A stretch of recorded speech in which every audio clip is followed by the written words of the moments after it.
It's 11:59 at Gun Owners Radio, and this is the Penn Patriot, music and the truth until dawn. Right now, I've got a few words for some of our brothers and sisters in the occupied zone. The chair is against the wall.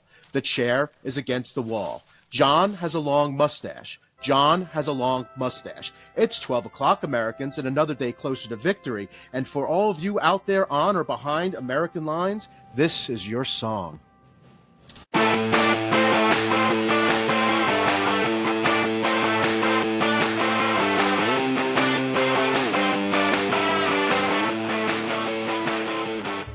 From time to time, I come test my guns with a chronograph just to see if my loads are correct. Today, I have a 700 BMG.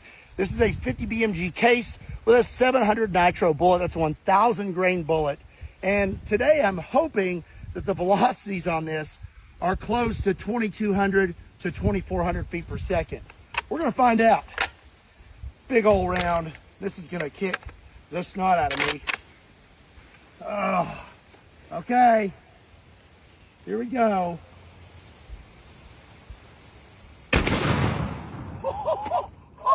Oh, knocked the chronograph over. All right, right on the money. 2,273 feet per second. That is a lot. Welcome to Gun Owners Radio. My name is Michael Schwartz. I am one of the co-hosts here at Gun Owners Radio, and I'm also the executive director for San Diego County Gun Owners. And we have my two favorite co-hosts in the whole world and a special guest. I'm going to introduce a special guest first, Massad Ayoob. Hey, thank you so much for joining. We're going to do an in-depth interview with you later, and I can't tell you how much I appreciate you being out here in San Diego. No, it's my pleasure, and thanks for all you guys are doing for the movement. Awesome. Thank you. Have you had a burrito yet, by the way? Do you like San Diego food? San Diego food is different. That wasn't a yes. We'll leave it there. That was very political. It was very, very, very polite. And then Alicia, how are you? Hi, I'm doing great. Thank you. And Alicia Curtin from A couple different places here at Discount Gun Mart, Second AF Arms Training, as well as San Diego Concealed Carry. Excellent. Excellent. And Dakota Adelphia. Hello. Hi. Happy to be here. I am the facilitator of the San Diego chapter of A Girl and a Gun, and I also teach CCW classes under my brand Dakota Adelphia. So creative, right? And then, I do a lot of stuff here in Second Amendment space, work for Filster Holsters, and do some other things for writing, and it's a lot of fun. I love what I do. So thanks for having me on the show. Well, yeah, you're absolutely. And then you have something coming up, right? Something coming up. Yes. So kind of wanted to take a couple of minutes just to talk about a big loss in our community, a member of A Girl and a Gun San Diego, and also very active member in all of the shooting sports. She was a competitive shooter and was a member out at Lemon Grove Rod and Gun Club, among other places. And she has done so much for the Second Amendment community and bringing new women into the shooting sports. Her name was Laura Smith, and I've talked about her on the show before. She has been struggling through the last 6 or so months with a very aggressive cancer, and she did pass away a couple of weeks ago, so I wanted to let everybody know that because I know a lot of you probably know her, and her memorial is coming up. We'll throw a flyer up on the screen as well. But she's going to be having a memorial service this Saturday, July 18th, and that'll be at Skyline Church in Lakeside. And you guys probably remember we did a match for her in her honor when she was still with us, trying to help create some funds for her cancer treatment and for everything that she was going through. And we also had just a phenomenal turnout at that event. That was back on March 1st. And I just wanted to kind of once again thank everybody that was involved in that effort. I know that it took a lot of folks' time and a lot of folks' energy to volunteer to make that event happen. We were able to give her about $7,000, which definitely did help in her treatment and paying for things that she needed. I also want to give another shout out to our sponsors. We had some ammo sponsors. We also had some gold sponsors.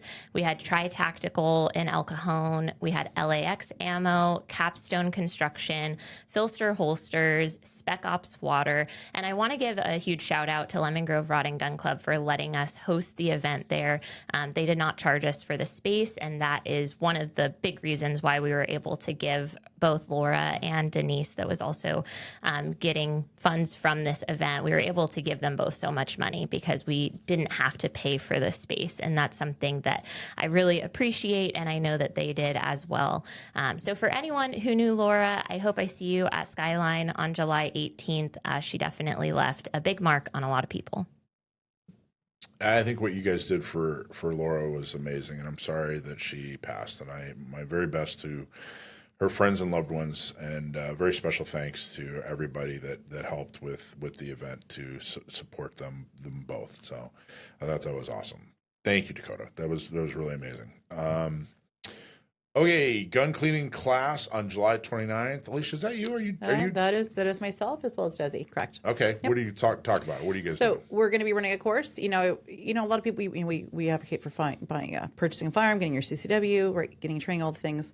What we don't talk a whole lot about is learning how to properly maintain and take care of that firearm. You know, you've invested a lot of money in that firearm, and it's an investment that you should want to protect. So keeping your firearm in a ideal, clean, and lubricated, proper condition is the best way to ensure that it's going to be a reliable tool. So we're going to show you how to do it. If you need help field stripping, if you want to take it beyond field strip, I will totally take your firearm completely disassembled, show you how to maintain and clean it. So you're going to show them how to do it right, or you're going to show them how to do it the Schwartz way? I will show you how to do it right. No dishwasher involved. And what's neat is you also will leave with a Seal 1 cleaning kit as well. It's not just the learning. You're also going to take home the tools and the proper equipment to do it right and to continue the care at home. Awesome. Cool. How do they sign up? Great question. On the website? Yeah, SDCGO or Gun Owners Radio. We go to Gun Owners Radio. Go to gunownersradio.com, and you can sign up to be a part of that class. Yes, correct. And Alicia and Desi will help you clean up your act.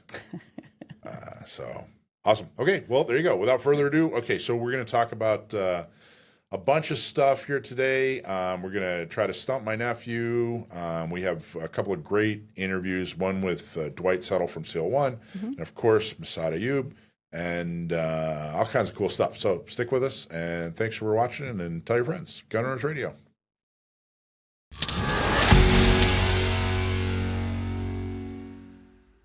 When your rights are on the line and the fight gets real, you need a lawyer who knows the deal. From gun laws to courtrooms, he'll stand by you. John Dillon fights for the red, white, and blue. John Dillon defending your rights, keeping bare arms with truth and might. From GVROs to self-defense calls, Dillon Law Group, he fights for us all. When freedom's under fire, who you gonna call? Dillon Law Group, justice for all. DillonLawGP.com. So we are primarily a political show. I mean, we're called Gun Owners Radio, so we talk a lot about guns because we're talking about the politics of guns. But primarily what we do is politics, and we talk about politics a lot. And I rarely address the women of our audience. You know, I have Alicia and Dakota, and they do a much better job of talking to women than I do because they are women. But there is something that came up here this week that I really wanted to bring to your attention as women, as gun owners, as everybody who pays any attention to politics, really. And that is, in the state of Maine, there is an election for the Senate. And the candidate for the Democrats just stepped out of the race. And I want to show that video real quick. We are suspending campaign operations. This is incredibly difficult because I know that some will think it's an admission of guilt, and it most certainly is not. We're not doing it because of the allegations. We're doing it because of the structures that are being taken away from us by those in power. It's not the false allegations, though, that have brought us to where we are. It's the fact that they are being used by the political establishment to put structural pressure on us. Now, that's the candidate that just stepped out of the race. His name is Graham Plattner. And part of what he's saying is actually very accurate, but he's portraying himself as the victim in this, which is laughable and ridiculous. But I wanted to talk about a little piece of this. I wanted to talk about the politics of this.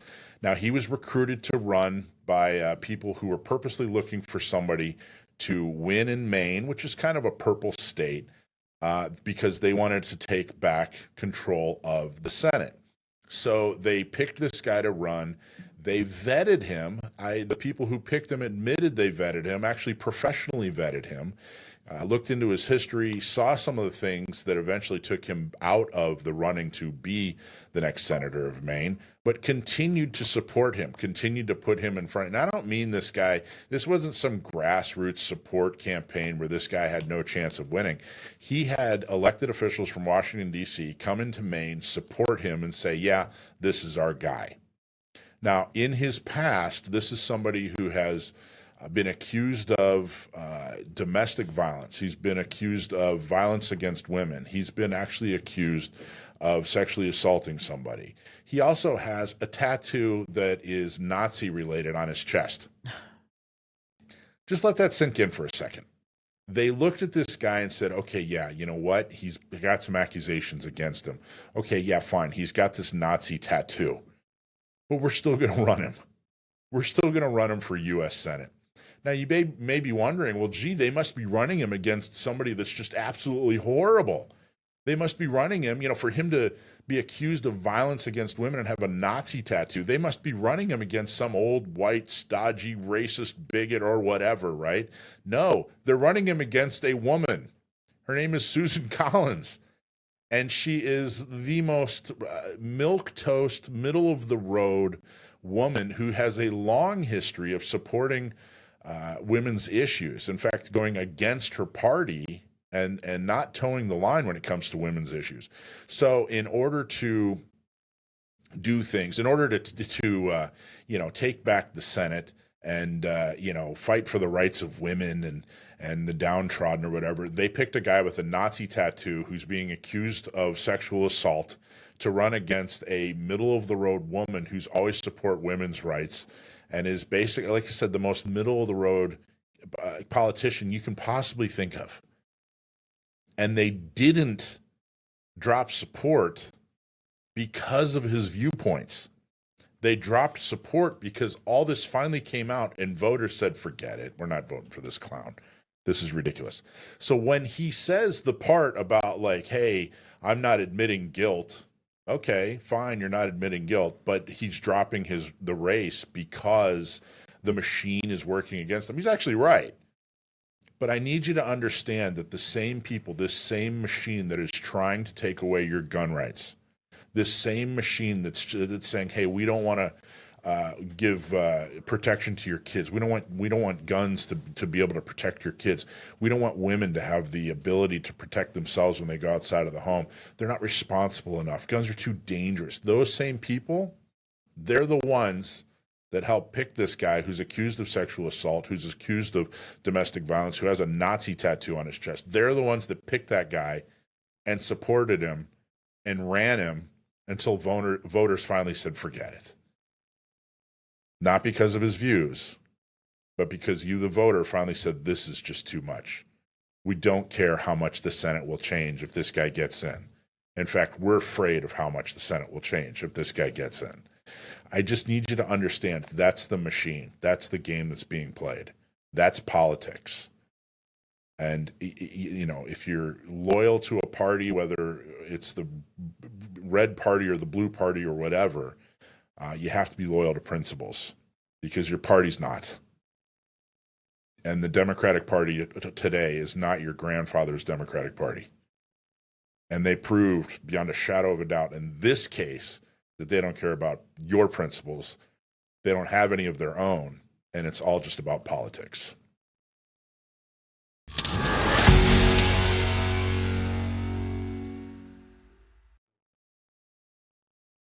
Massad Ayoob, welcome. How are you? Hey, not bad for an old guy. How are you, Mike? I'm doing good. I'm doing really good. Gun Owners Radio, totally. I can't even tell you how honored we are. I was so happy the first time we got you out to San Diego, and now we've had you out to San Diego multiple times. You're like an honorary San Diegan at this point. I never thought we'd do that, but that we'd be able to accomplish that. And I'm so happy that you're out here teaching classes, man. It's really good to see I'm so you. happy for what you're doing. Every time I come out here, San Diego's a more welcoming place for gun people. That's a fact, and I'm very proud of that. You're absolutely right. Thanks to San Diego County Gun Owners and Gun Owners Radio. Yeah, absolutely right.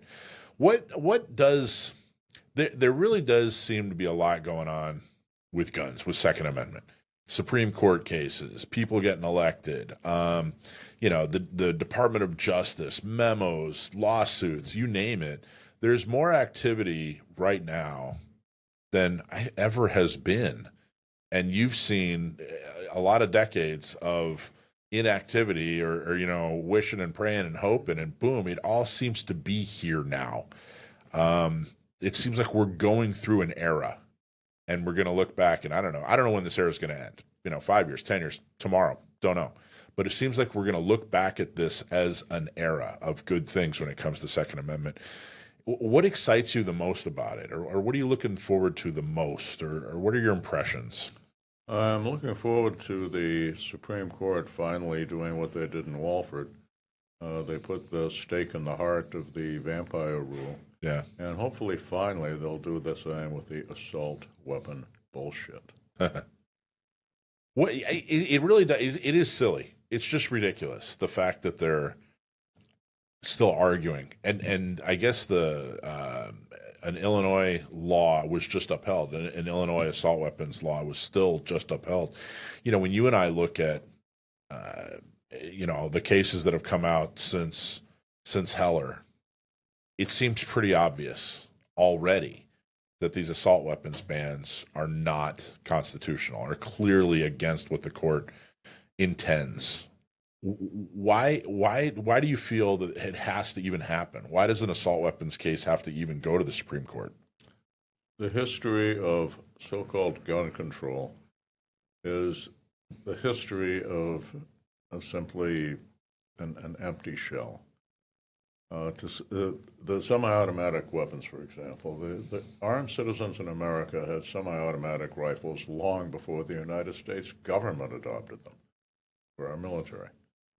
Historically, this country was founded by armed citizens who had joined the militia with their own firearms, many of which were better than the smoothbore muskets that the Continental Army wound up issuing and that the British government had issued to its troops.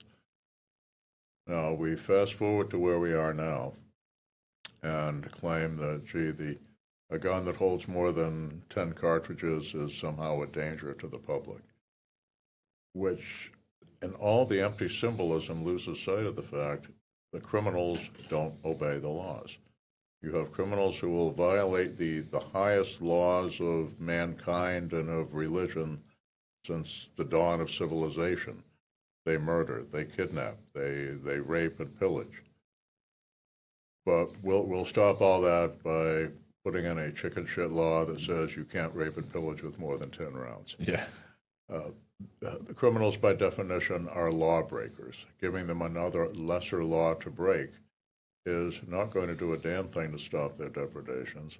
And anyone who works in the criminal justice system can tell you that when an actual crime is committed with some type of a weapon such as this, the first thing that gets plea bargained away is oh, you had the evil gun, we'll drop the gun charge. Ooh, you had the high-capacity magazine, we'll drop that.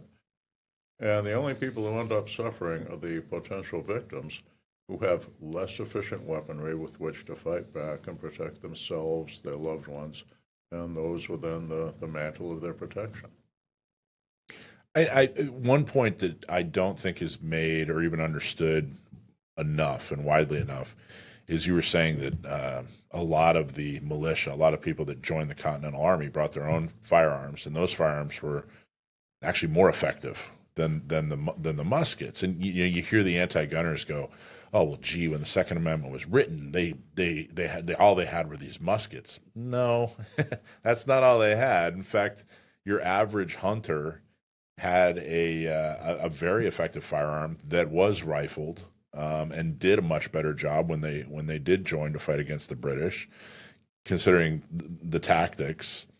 And I don't think that point is made enough. That hey, this idea that we don't get to have the types of firearms that a militia or that would be used in a military is completely the opposite of what the Second Amendment was intended. Many of the cannons that were used by the colonial militia were privately owned and donated to the cause by private citizens. Yeah. Former President Biden, to the contrary, when he said, well, at the time of the Second Amendment, you couldn't own a cannon. Of course you could. No, there were literally letters of marque being given to ship owners with heavily armed ships with cannons to go out and nail British shipping. Yeah, I think it's an uncomfortable truth that, hey, the idea is we're supposed to be a militia. We're supposed to be armed and operate as a military. We're supposed to have the types of arms that would help us fight against the military. And all this other, ancillary crap, all these other excuses, it doesn't change that. Well, if you look at it, the history of tyranny has been the tyrants will first disarm the citizens and those they intend to tyrannize. Yeah, and I think that once the Supreme Court gets a hold of it, I think we have the votes. It seems that the opinion is that, hey, if you can bear it and it is an arm, you can't ban it. It seems like in a very few sentences, that's what's going to be the result in the Supreme Court. Do you have any fear that it'll go another way? I am guardedly optimistic, and I say that as a naturally pessimistic person. Yeah. Mike, when I was a little kid, I figured out that it was better to be a pessimist than an optimist, because if you're an optimist, the best that ever happens is things go exactly as planned, and half the time you're bitterly disappointed. When you're a pessimist, the worst thing that happens is things go exactly as planned, and half the time you're pleasantly surprised. Well, I think that's probably wise. It's probably very wise. What's your biggest fear of an assault weapons decision coming from the Supreme Court? Do you have like a realistic? I know there are possibilities. But do you have like a realistic fear of what might happen? I do not see how they can justify, under the principles of law that they have worked with, have to work with.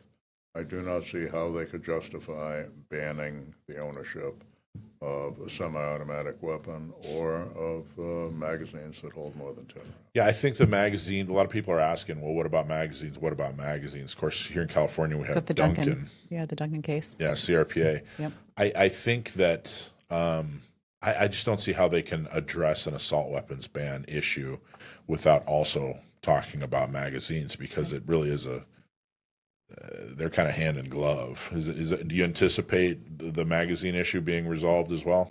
I am not involved in the presentation to the court.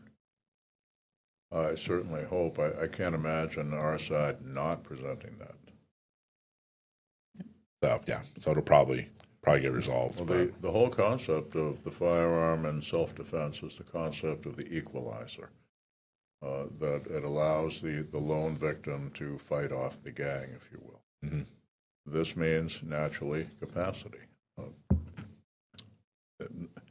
The other side says, oh, imagine a world where there are no guns. We've had that. They called it the Dark Ages. And what happens is whatever gang gets the most Cro-Magnons together throwing rocks and swinging clubs gets to dominate the other Cro-Magnons. And it has been so in every society that's evolved ever since. That's true. I mean, the birth of this country was because we were able to fight at the time, the world's largest empire, and not just fight them, but fight them and win. And the world's most effective armed forces. Truly, truly. Did you see, we just had an event, San Diego County Gun Owners just bought out a theater, and we watched the new Young Washington Yeah. movie, which was cool. It was I loved great. it. I thought it was great. Yeah. What did you have you seen it yet? I haven't seen it yet, but from all the reviews, it's on point and it's certainly going to pluck the heartstrings of our kind of people. Yeah. I think that's a good way of putting it. It definitely, I don't know, Alicia, I felt like there was definitely a cultural element in there. I felt like they kind of, it felt like, and I don't know this for a fact, it felt like there was a production team or, somewhere in the chain, there was a group that said, we want this to be patriotic. We want kids to be proud of their nation. Mm-hmm. We want to compete against Marvel movies. You know what I mean? Yeah. And we want this to be exciting. And it felt like it put its big toe in the deep end of the culture wars. Did you get that at all from the movie, or am I delusional? Not so much. I think what it did is it didn't shield and soften the hard parts. There was war, there was death, and it really kind of demonstrated and showed, because in school you read stuff in books, it doesn't really come to life. It really showed the caste system. It showed the placement of those and where they stood in status and kind of how those things opposed, and I just thought it was powerful. So. The Second Amendment issue in general, do you feel like do you feel like it's worked against us to get sucked up into the culture wars, and that it feels like right now there's a line in the sand that really hasn't existed It's this a much? culture war in and of itself. Mm-hmm. And I think the whole political identity thing is a curse of our time. Jay, if you voted for someone I didn't vote for, I'm going to unfriend you on Facebook and not speak to you at the family Thanksgiving dinner kind of thing. Yeah. But you were talking about the movie. It reminds us that those were self-sufficient people, self-reliant people, Mm-hmm. and are those that I like to believe still exist in this country. And the guns were a huge part of it. It's my understanding that, since we're talking about George Washington, that his handwritten last will and testament ran some 43 pages, many pages of which were devoted to the disposition of his weapons, including the custom-made flintlocks that were made to his specification. Wow, I didn't know that. That's interesting. That's very interesting. I went and visited my dad, who lives in Virginia. He lives just outside of Fredericksburg, Virginia. And real close to Fredericksburg is Ferry Farm, which is his childhood home on the Rappahannock River. Not Mount Vernon, where he was as an adult, but his childhood home. And it's interesting because they're having to it's an archaeological operation, because they really didn't know a whole lot about him. He was just some poor nothing kid growing up. He wasn't royalty. People weren't waiting on him hand and foot. He had to accomplish in order to be who he was, which is amazing. But it was amazing visiting his childhood home and seeing how they're learning more and more about him. They're actually digging through. In fact, they dug up a pipe for smoking tobacco, and it had a Mason's logo on it. And they basically said, okay, well, this had to have been his, because he was it fits the time, it's in the place, and he was the only one here that was a Mason. So this had to have been George Washington's, pipe, which was kind of interesting. I didn't realize how little we knew about George Washington until I visited his childhood home. And there's a lot of speculation, we don't know. We think maybe this is it, but we're definitely learning more and more about him, which I think is fascinating. If you look back at the history of American presidents, the overwhelming majority have been gun owners and a huge disproportionate number gun collectors. Abraham Lincoln shot Spencer rifles on the grounds of the White House during the Civil War, and the people who saw him do it were astounded by his marksmanship. Theodore Roosevelt, the father of conservationism, wildlife conservationism in America. How many guns did that guy own? And he had literally fought for his life with guns in his hand in the war in Cuba. And if you're on the other political side of the spectrum and you don't identify with Theodore Roosevelt, how about that other President Roosevelt? Now, But people don't see FDR as a gun guy. And in fact, he legislatively was probably the first anti-gun president. But at the same time, this was a man who kept a loaded semi-automatic pistol next to his bed until the day he stroked out, Secret Service notwithstanding. There are pictures of him as a young man before the polio got him on a rifle range, wearing the leather rifleman's coat that nobody but competitive big bore shooters wore, and holding an .03 Springfield. His wife, the Eleanor Roosevelt, the icon of the left, the icon of progressives, all her biographers agree that she had her own Smith & Wesson revolvers, shot them with the Secret Service guys. There are pictures of her wearing a cartridge belt with a holster, 6-inch barrel Smith & Wesson, standing by her target, sometimes with the Secret Service guys she practiced with, some of whom said she shot better than some of them did. And my favorite Eleanor Roosevelt example, toward the end of her life, when she had long been a widow, of course, she announced that during the Freedom Marches, she was going to go down and take part. And the Ku Klux Klan went nuts. They publicly announced, "We'll kill her." Now, at that time, past presidential families did not have routinely Secret Service like they have today, but they could request Secret Service protection. She did not request protection. Secret Service went to her, said, "Mrs. Roosevelt, these people are crazy. They have claimed they're going to kill you, and they mean it. If you insist on going down there, we will provide a bulletproof limousine, we'll provide bodyguards." And God bless her, that woman said, "Thank you, but I'll drive my own car and carry my own gun." And she did. And if you've never been to the NRA Museum in Fairfax, Virginia, when you go, take a look at the original of her New York State concealed carry permit. Good for her. Now, her husband was succeeded by Harry Truman. Harry Truman had a huge gun collection, loved to go hunting pheasants whenever he could. There is reason to believe that when he left the White House, he and his wife spent considerable time, the two of them, just driving around the country.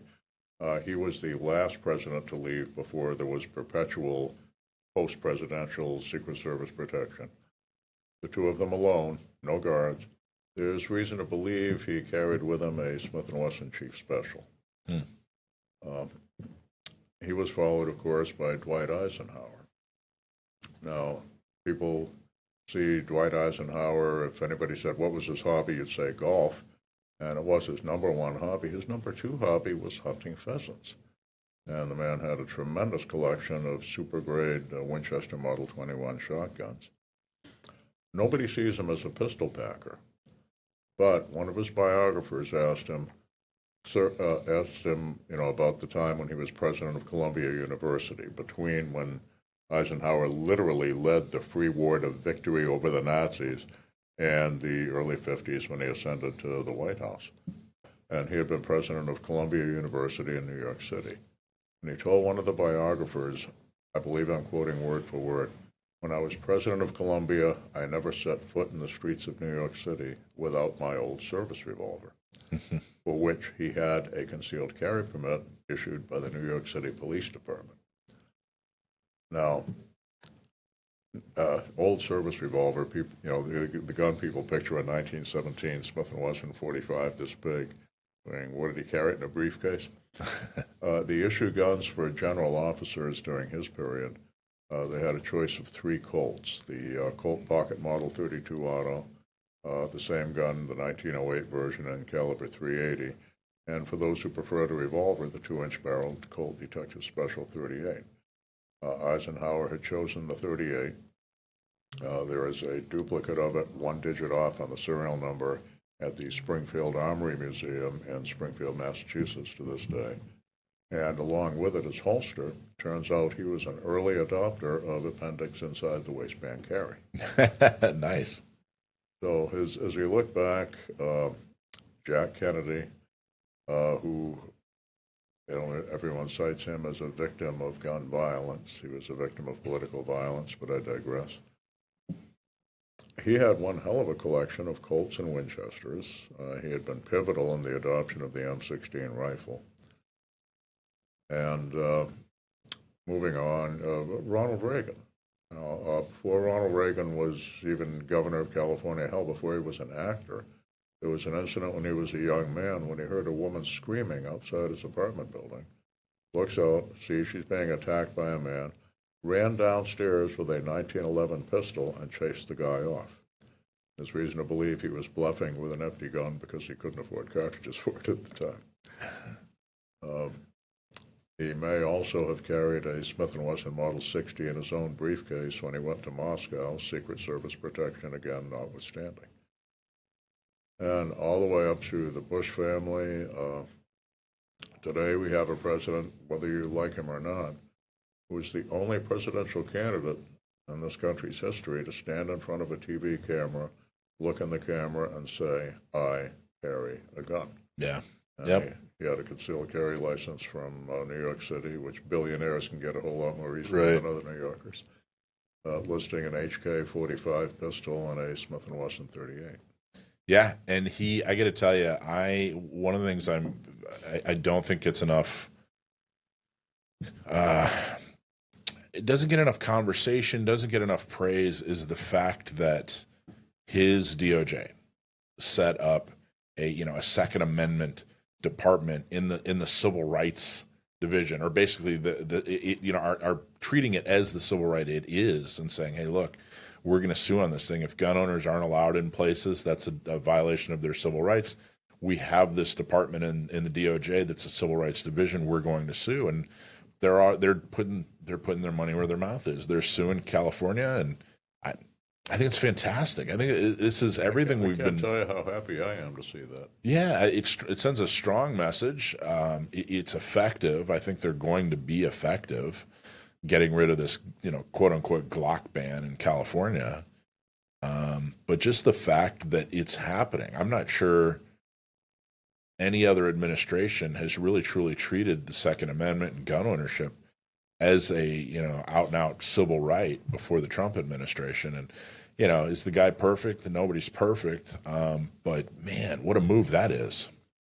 The gun owners have never had a better president. On our issue, it's indisputable. Yeah, I think you're right. So, what do you think about competitive shooting today?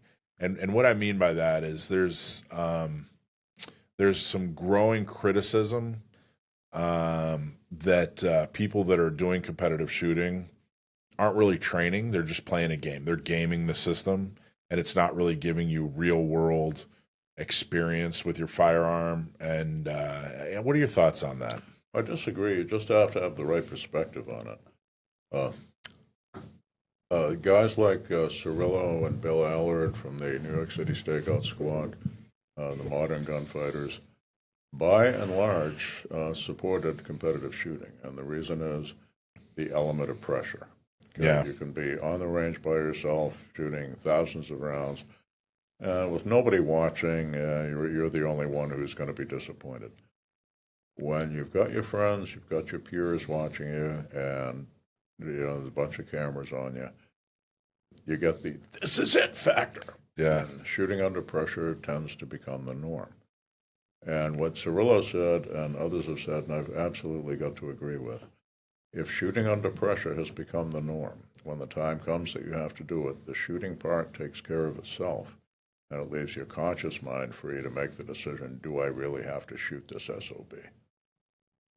So it's not total preparation, but really nothing but a gunfight would be total preparation.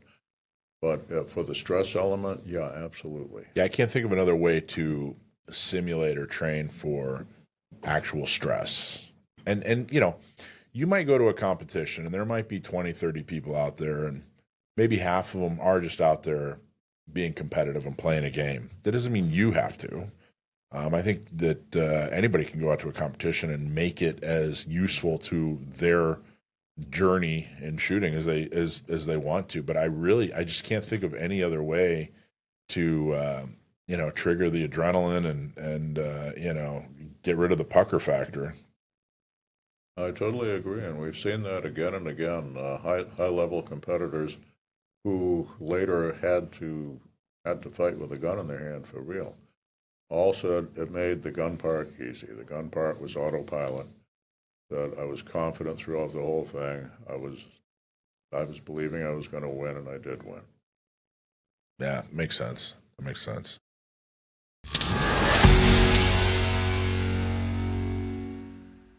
I've gone twice now, San Diego and Utah, and then this year it's Dallas. I just love it. I think it's great. It's so, and the thing I love about it is it's super, super useful. So I think, people that are really truly passionate about doing the work, doing the activism, I think this is the conference. Friday night's a reception for people out of town. The main event starts on Friday. In addition to the reception in the evening, there's 3 events that are occurring this year. You have AMCON, which is the Alternative Mass Media Conference, which is for people that are doing things like this. Podcasters, bloggers, where they can come, teach each other, network, learn things. We're also doing something a little different this year. We did break out a room for state groups to get together so that they can have a little bit more of an intimate session where some of the things that might not make sense to talk about with the general public, where people might get lost or not care as much, they're going to have the opportunity to kind of sit down with one another and teach each other more in depth about things they're doing and have that networking. And then we're also having a legal scholars conference again this year, which is something that's occurred on and off since the 70s. It's not been an annual thing. This year we did get it, COSIS did get it accredited as a CLE in Texas. We're going to work to build that to get accreditation in other states for lawyers who attend. So that one's going to be for lawyers so they can get their CLEs among other things. So that's Friday. Saturday is the main event. There's a reception in the evening, and then Sunday is a half day with more speakers, and everybody gets to go home after that. It's very informative. It's very different than SHOT Show or the others because, like I said, you go and you see a series of speakers, and these are, everything from lawyers to activists. Sometimes you'll have gun industry people. Sometimes you'll have influencers, So I pay attention to the guest list this year. I think it'll be the best one yet.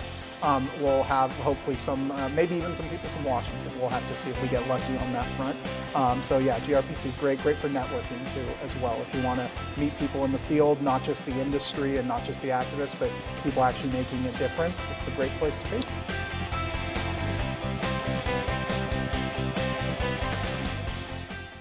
So California DOJ is proposing even more gun control, which is absolutely ridiculous. But we thought we'd at least go over the plan. And what it is it's 140 pages.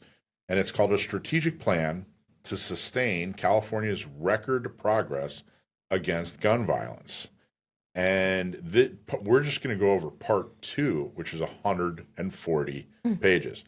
Now we're going to summarize. We're not going to read through all 140 pages here, but part 2 are just simply the recommendations, and it's just unbelievable. But I do think that you're going to see some familiar crap and trends, but really what this is when we get past the CCW ridiculousness of where you can carry, now that the vampire rule is dead, and SB2, if we can basically completely get rid of SB2 and get rid of the sensitive areas that they added, and we get rid of the assault weapon bans and those sorts of things, what are they going to do next? I think that this is a big clue. It's a preview of some of the things that you're going to see in California, but you're going to see it across the entire country eventually.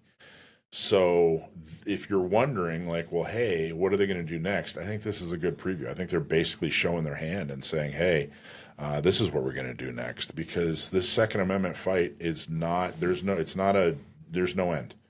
We're not going to get there and it'll all be done. They're going to continue to fight, and that is the price of freedom, is having to push back against that fight. So, Massad, are you surprised that DOJ wants to regulate guns even more? No surprises anymore. Yeah, I know, right? Okay, so we're just going to talk about a little bit of it and just kind of throw it around, and you guys give me your impressions. But so I have some notes here. California just published its next 5-year anti-gun roadmap. That's essentially what we're talking about here. Is over the next 5 years, this is the roadmap. This is what they're actually going to do. DOJ report is not just a policy review. It lays out a strategic plan with dozens of recommendations for new laws.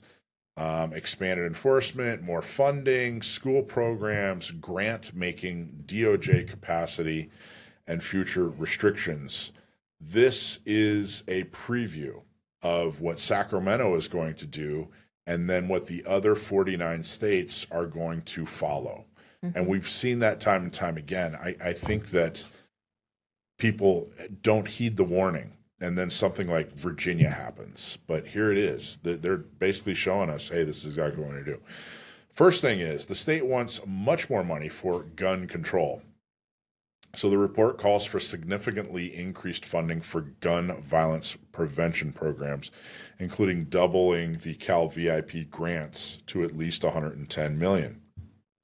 $110 million. Now, what's a Cal VIP grant? It's the California Violence Intervention and Prevention Program.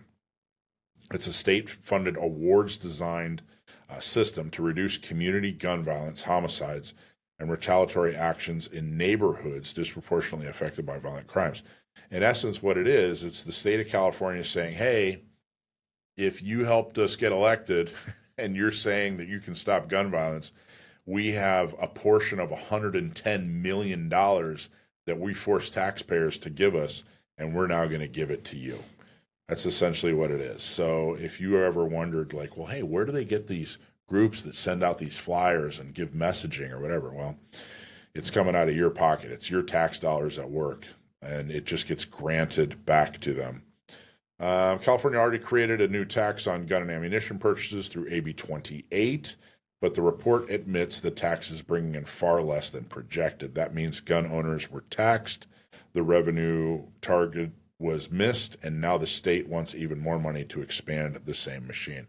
Could you imagine, guys, if we had $110 million to fight back?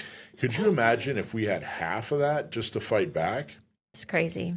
I mean, on the one hand, they need that much money to fool people into believing that they're right. You know, it takes $110 million to sell their BS to people, and that's exactly what they're trying to do. So that's the first thing. First thing you want to do is take your money and spend it against you. The next thing in the notes here are they want to expand California's assault weapon restrictions. The report recommends updating California's definition of restricted assault weapons. That means even after years of bans, registrations, feature restrictions, and compliance workarounds, Sacramento is still looking for new ways to rewrite the rules. When Californians comply with one restriction, the state looks for the next thing to ban. Now, if you read between the lines here, because you're probably thinking, well, gee, the assault weapons ban is going to get struck down in the Supreme Court this year, so why should I worry about that? What this section is basically saying is, hey, they're going to stop us from doing it one way, so we need to do it a whole other way. In fact, we want to do it the most restrictive way that will still comply with the Supreme Court. And the Supreme Court decision, every decision, the trick is if you win, you try to make the decision seem as broad as possible. If you lose, you try to make the decision look as narrow as possible. And I think what they're telegraphing here is that they know they're going to lose to some degree. They're going to try to minimize what that degree is and make the decision seem as narrow as possible. And then they're going to edit their what is now called the assault weapons ban to be as restrictive as possible without crossing the Supreme Court's line in the sand that we hope they're going to draw. That's the way I read that section. That's the way I feel like this is going to go. So we're not out of the woods. I'm not sure we're ever going to be out of the woods. It's just a matter of having to win every time there's a fight and having to show up and do the things it takes to win. One of the things about this report is that if you read like the introduction or you read part one, they have convinced themselves that the reason that they are seeing less gun violence in California is because of the laws they've already passed. So if you read through their description, it's like point by point, because we did this good outcome has happened, because we did this, we've saved this many lives. And if you actually look into the data that they're pulling data from like the CDC, who is vehemently anti-gun in many ways and took down their defensive gun use records because it was hard for non-gun friendly groups to get people to agree with them when the CDC's publicly available information was showing that hundreds of thousands, if not millions of people are using guns to defend their lives every year. And that information was tricky for the normal folks like us to have, so they took it down. So if you actually look into what they think they've accomplished, there's so many things where you're like, that has literally nothing to do with any of the laws you've passed. They're talking about, ghost guns being a huge problem. Well, you have tons of laws on the books already about ghost guns. So what other legislation are you suggesting will help take care of something that's already illegal in California? It kind of reminds me, there was this comedian years ago. He had this bit where he said, I find the brain to be the most interesting part of the human body, but then I remembered what was telling me that. And it's like they're going, hey, all this gun stuff that we love and passed, well, by golly, it seems to have worked. Well, of course. I mean, it's like you never run into a realtor who says, no, now's a bad time to buy. I mean, it's always a good time to buy, according to a realtor. So you have these anti-gun bureaucrats basically saying, hey, we were right about everything. Everything we like, now we love it. I agree. It was ridiculous. And I'd wonder, I don't know the answer to this, but we've talked on this show before about how we feel like some jurisdictions are undercounting certain crimes. I'm curious if some of this gun violence reduction is in number alone. To me, living in California, it doesn't feel like I'm hearing about less shootings this year than in prior years, right? So is some of this just massaging the numbers to get the outcome they want so that they can encourage us to pass more laws? And one of the other ways that was, if you're wondering, okay, well, where are they going to go from here? How many different avenues can they possibly take? And it looks like they're losing when it comes to equipment, banning equipment and, carry and that sort of thing. So now what they're trying to do is they want to make more people prohibited. So they want to have more non-felony violations turn you into a prohibited person for a period of 10 years, which they're already doing in California. In Right. most states, you're either a felon or you're not a felon. If you're a felon, you're a prohibited person. If you're not a felon, you can own a gun. Generally, there's a couple of, like if you had a dishonorable discharge from the military, that could make you a prohibited person, renounce that kind of thing. But in general, the felony is the line in the sand. Either you're a felon or you're not a felon. If you're a felon, no guns. If you're not a felon, guns. In California, there are a lot of non-felonies or a number of non-felonies that make you a prohibited person for at least a period of time, and they want to expand that that list of people so that you can't own guns for 10 years. And they also want to add in DUIs. If you've had any DUI, they're looking to try to make it harder for you to be a gun owner, and I'm sure eventually a CCW holder. So that's another way. That's the new area in which we're heading is, okay, if we can't stop the gun owner from, owning the guns and carrying them, then we're just going to stop the person from being able to be a gun owner. Yeah, one of the recommendations in this is to strengthen firearm eligibility standards to ensure people with significant histories of dangerous criminal convictions in California cannot purchase or possess firearms for a temporary period. It goes on to say that temporary period is 10 years. It's a pretty significant temporary period. It's like a sixth of a lot of people's lives. Like, that's not super temporary in my opinion. But one of the things that really concerned me, because on its face, if we're saying significant histories of dangerous criminal convictions, a lot of people can get behind something like that. When you read the fine print, it specifies a ton of different crimes, some of which are not that bad, like unlawful possession of firearms or ammunition. What could get somebody a charge of unlawful possession of firearms or ammunition in this state? Well, you could be a person who has borrowed a gun from a friend, or maybe you have a domestic partner that you live with, but you're not legally married. If you have their firearm in your vehicle, even if you're following all transportation laws related to how that firearm is being stored, it's empty, it's in a locked container, yada, yada. Doesn't matter, that's still unlawful possession of a firearm because that firearm is not registered to you. So think about how many people have accidentally gotten themselves into a situation where they're getting charged with unlawful possession of firearm or ammunition.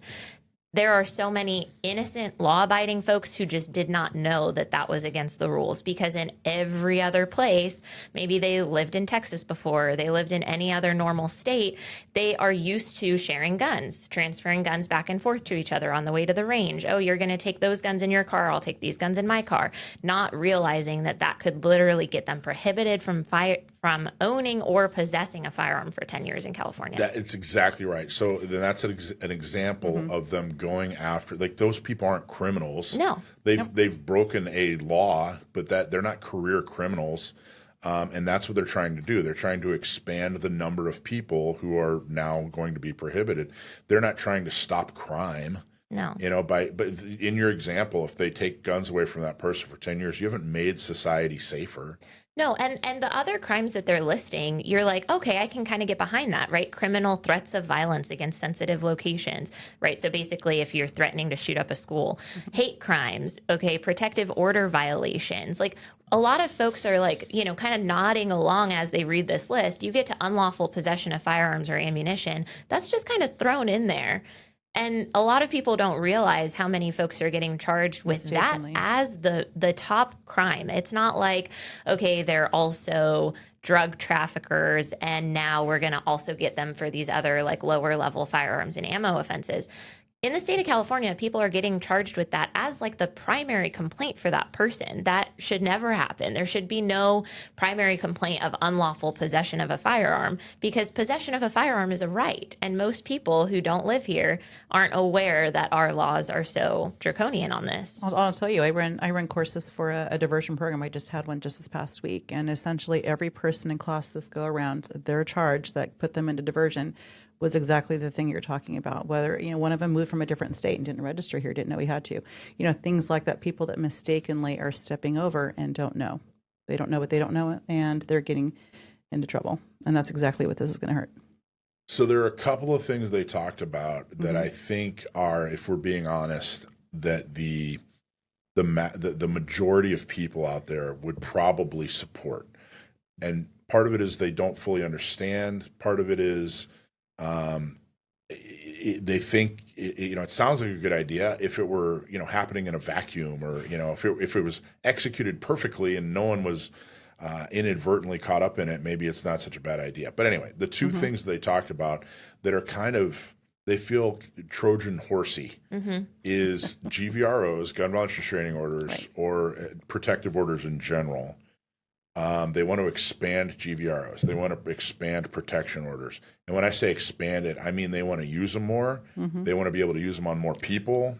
They want to really, really go after everyone they possibly can with these GVROs, with these protective orders. And again, make more people prohibited. And then the other one is they want to fund and aggressively have a more of a focus on firearm relinquishment. And what does that mean? Well, it means that if you do get caught up in one of these non-felonies or whatever, you get caught up in some kind of violation, they want to have a huge task force that is responsible for showing up at your doorstep and saying, hey, you were just charged with a DUI or something like that. We're here to take all your guns. And those two things, the protective orders and someone going to someone's house who shouldn't have guns according to the law and taking guns away from them, I think the general public, at first blush would just think, well, that all sounds reasonable. That sounds like something we should be doing. And to an extent, protective orders can be a good thing. They can, help prevent crime. They can be used against people who need to be, who need to stay away from victims and that sort of thing.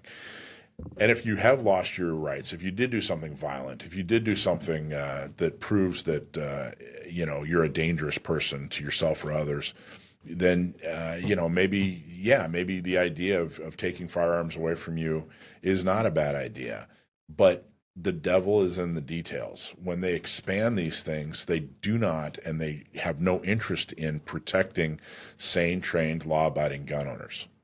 And time again, it's the sane, trained, law-abiding gun owner who gets a protective order put against them because someone's using it vindictively, or they get their house searched or whatever. They lose their gun rights because, and they don't even know it. I've heard firsthand accounts of people I know who had a medical emergency, and next thing they know, they were the hospital said that, I think that under 5150 this person is possibly a danger to themselves and others. Next thing you know, they have a DOJ agent standing in their front door taking all their firearms. I mean, there aren't enough protections for people who are sane, trained, and law-abiding. They aren't going after criminals, they're going after gun owners, and there's a huge difference.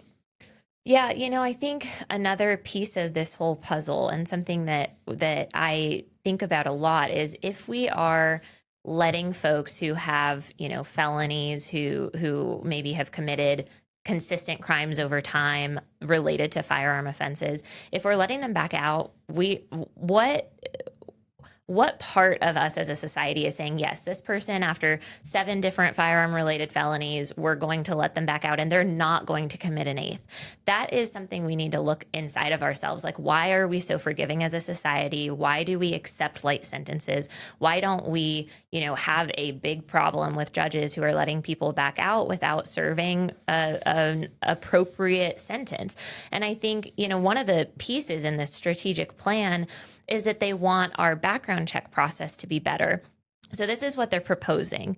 State lawmakers should pass legislation that generally requires courts to enter information about court-ordered firearm prohibitions into the law enforcement databases maintained by California DOJ when a court orders an individual not to possess or acquire firearms as a condition of their release or diversion. Why isn't that already happening? Why is this a new thing? Why is there not already legislation that says if the court tells you to turn in your guns, we're going to let all of the officers know that you're not supposed to have guns? I know, just due to the nature of a girl and a gun and working with ladies, I know a lot of domestic violence victims who find the firearms community because of their experiences. So many of them have told me, the court ordered my ex to give up his guns. He did not give up his guns. When we follow up, when we call and ask about, hey, is there going to be a warrant? What's the next steps? They almost always say we don't have the staff to do door-to-doors. Like, we can't go out and try to find him and try to take his guns. He's got 48 hours or whatever to bring a piece of paper to the court that says I've turned in all my guns. When they don't do that, nothing happens.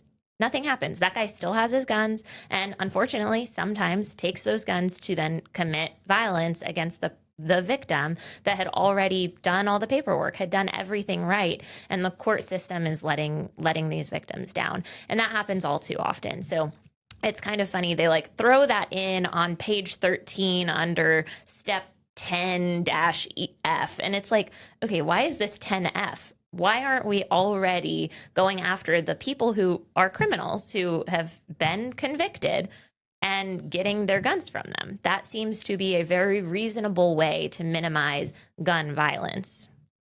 Well, and the whole feel, the whole culture, the whole premise of this is that gun owners are a problem, and everything that we can do to restrict them and punish them is a good thing for the general population, rather than looking at gun owners as a solution, or at least a part of the solution. I mean, this was a hostile document. There wasn't a piece of this that was, friendly to gun owners in any way. They even brought back microstamping. They talked more about microstamping. And I think that microstamping, by the way, for those who don't know, is the idea that the firing pin on a firearm can leave a distinctive mark on the casing before it's ejected from a firearm, right? That's generally that. and that technology doesn't exist. And we've all kind of been relieved that, hey, I don't think the market is going to produce that, so we're good to go. In this document, they basically they cited that as a problem. So in other words, they didn't say, well, gee, it looks like this is a bad idea. It looks like we won't be able to produce it. They didn't say that. They said, well, basically the market refuses to, bend the knee, to our wishes. So we need to spend more tax dollars on it to figure out what's going on. In other words, the state of California wants to invent microstamping. They want to make sure that microstamping exists. So it was a very adversarial document. It wasn't, hey, we gotta work with gun owners and figure out how they can protect themselves, or bring both sides together. It wasn't any of that at all. It was that gun owners are a problem, guns are a problem, the people that own them are dangerous, and therefore, you just got to understand that we're going to treat them as dangerous. They even talked about funding gun control programs and education in schools, basically teaching your kids that mommy and daddy are dangerous because they own firearms. Although there was a section where they admit that the core crime problem is not lawful gun owners, but it was almost begrudging. Yeah. Is they were just kind of like, all right, look, there was a big but at the end. There was, lawful gun owners aren't a problem, but everything they do is a problem, and they're dangerous, and they aren't helping in any way, and boy, are they horrible, awful people. So I don't know. In general, how would you summarize? What are your thoughts on the report in general? I think it's very clear which direction they are slanted. And I think it's also pretty clear that it doesn't have a lot to do with actually lowering the rate of violence. I think a lot of this has to do with getting law-abiding folks' guns taken away and getting more folks firearms-related charges that can impact their ability to own and possess firearms in California. It didn't seem hidden to me. It feels like almost anybody from any kind of walk of life, whether you are a gun owner or not, that you could read this document and you could walk away thinking, wow, those people really have something against guns in general. Not against violent gun owners, but against guns in general. So yeah, I mean, it's not surprising. I live in the state of California. I would expect nothing less, but here we are. Here we are. And this is a research piece from a bunch of bureaucrats. So is this happening yet? No, not yet. Is it a bill? No, it's not a bill. Or is it a proposal and we can weigh in? Not quite yet. It really is a bunch of people who have a predetermined opinion on your right to keep and bear arms, telling the legislator, basically reaffirming everything they already want to do, and putting specific suggestions on a piece of paper, on 140 pieces of paper, actually. But it is a warning, and if not heeded, will come and bite us. But in a way, we should probably thank them for, giving us the roadmap and saying, hey guys, normal Americans, this is how we're going to come after your civil rights. We're putting it on a piece of paper. We're going to show you exactly. And if we just sit back and do nothing, it's going to ruin us. This is the time to use an ounce of prevention so that we don't have to come back with 10 pounds of cure. I know everybody is focused on lawsuits, and lawsuits are extremely important. And we've had a lot of success. And man, we wouldn't be where we are today without lawsuits. But now is the time for the ounce of cure. The ounce of prevention. And that means getting involved in the organizations, whether it's San Diego County Gun Owners or Second Amendment Foundation or NRA or any of these organizations, whatever your favorite organization is, it's time to get involved, which means your dime and your time. We have to be funded so that we can fight back. All these groups have to be funded so we can fight back. And then we need your time. We need people to show up and do the tabletops and write the letters and make the phone calls and do the things that we need to do. So that's my general impression. I wanted you guys to be informed. We will put a link at the bottom of the video so that you can read the 140 pages for yourself and let us know what you think. Or see if you agree with what we're saying about it. But I got to tell you, this was a whole lot of bad news. And if it doesn't motivate you to roll up your sleeves and get involved, I don't know what will, because it could be bad news.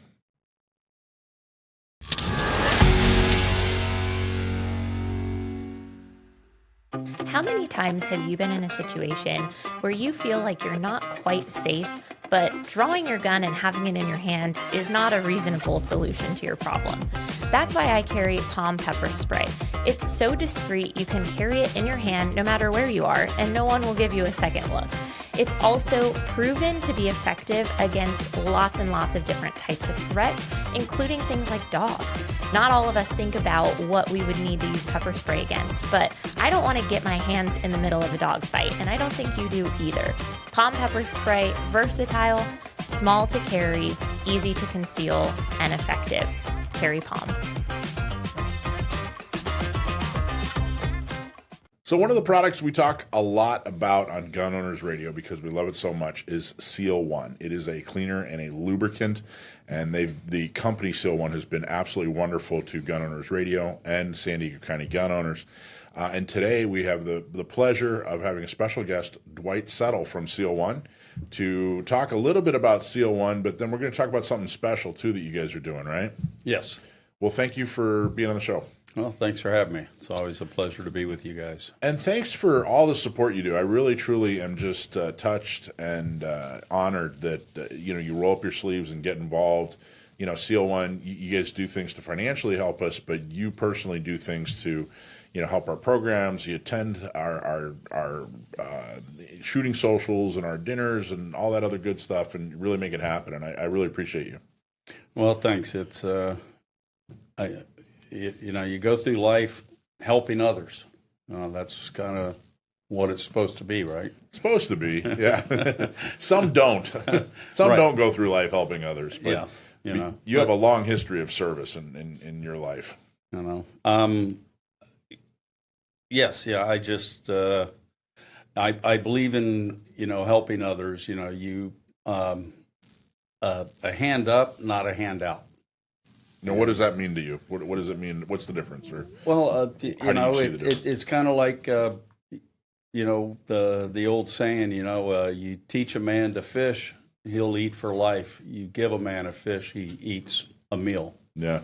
So I believe in helping others who want to help themselves. It's it's life is not about being selfish.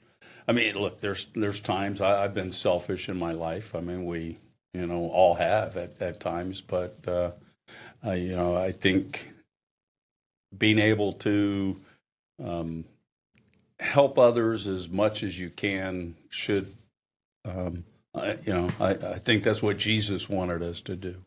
Well, Right. that's awesome. And we're here to talk about an organization that you're a part of, and a program that you guys are going to do, an event that you guys are going to do, and it's called Beyond the Teams. And teams being, I'm assuming it's a reference to the fact that you were in the Navy and served on the SEAL teams. Correct.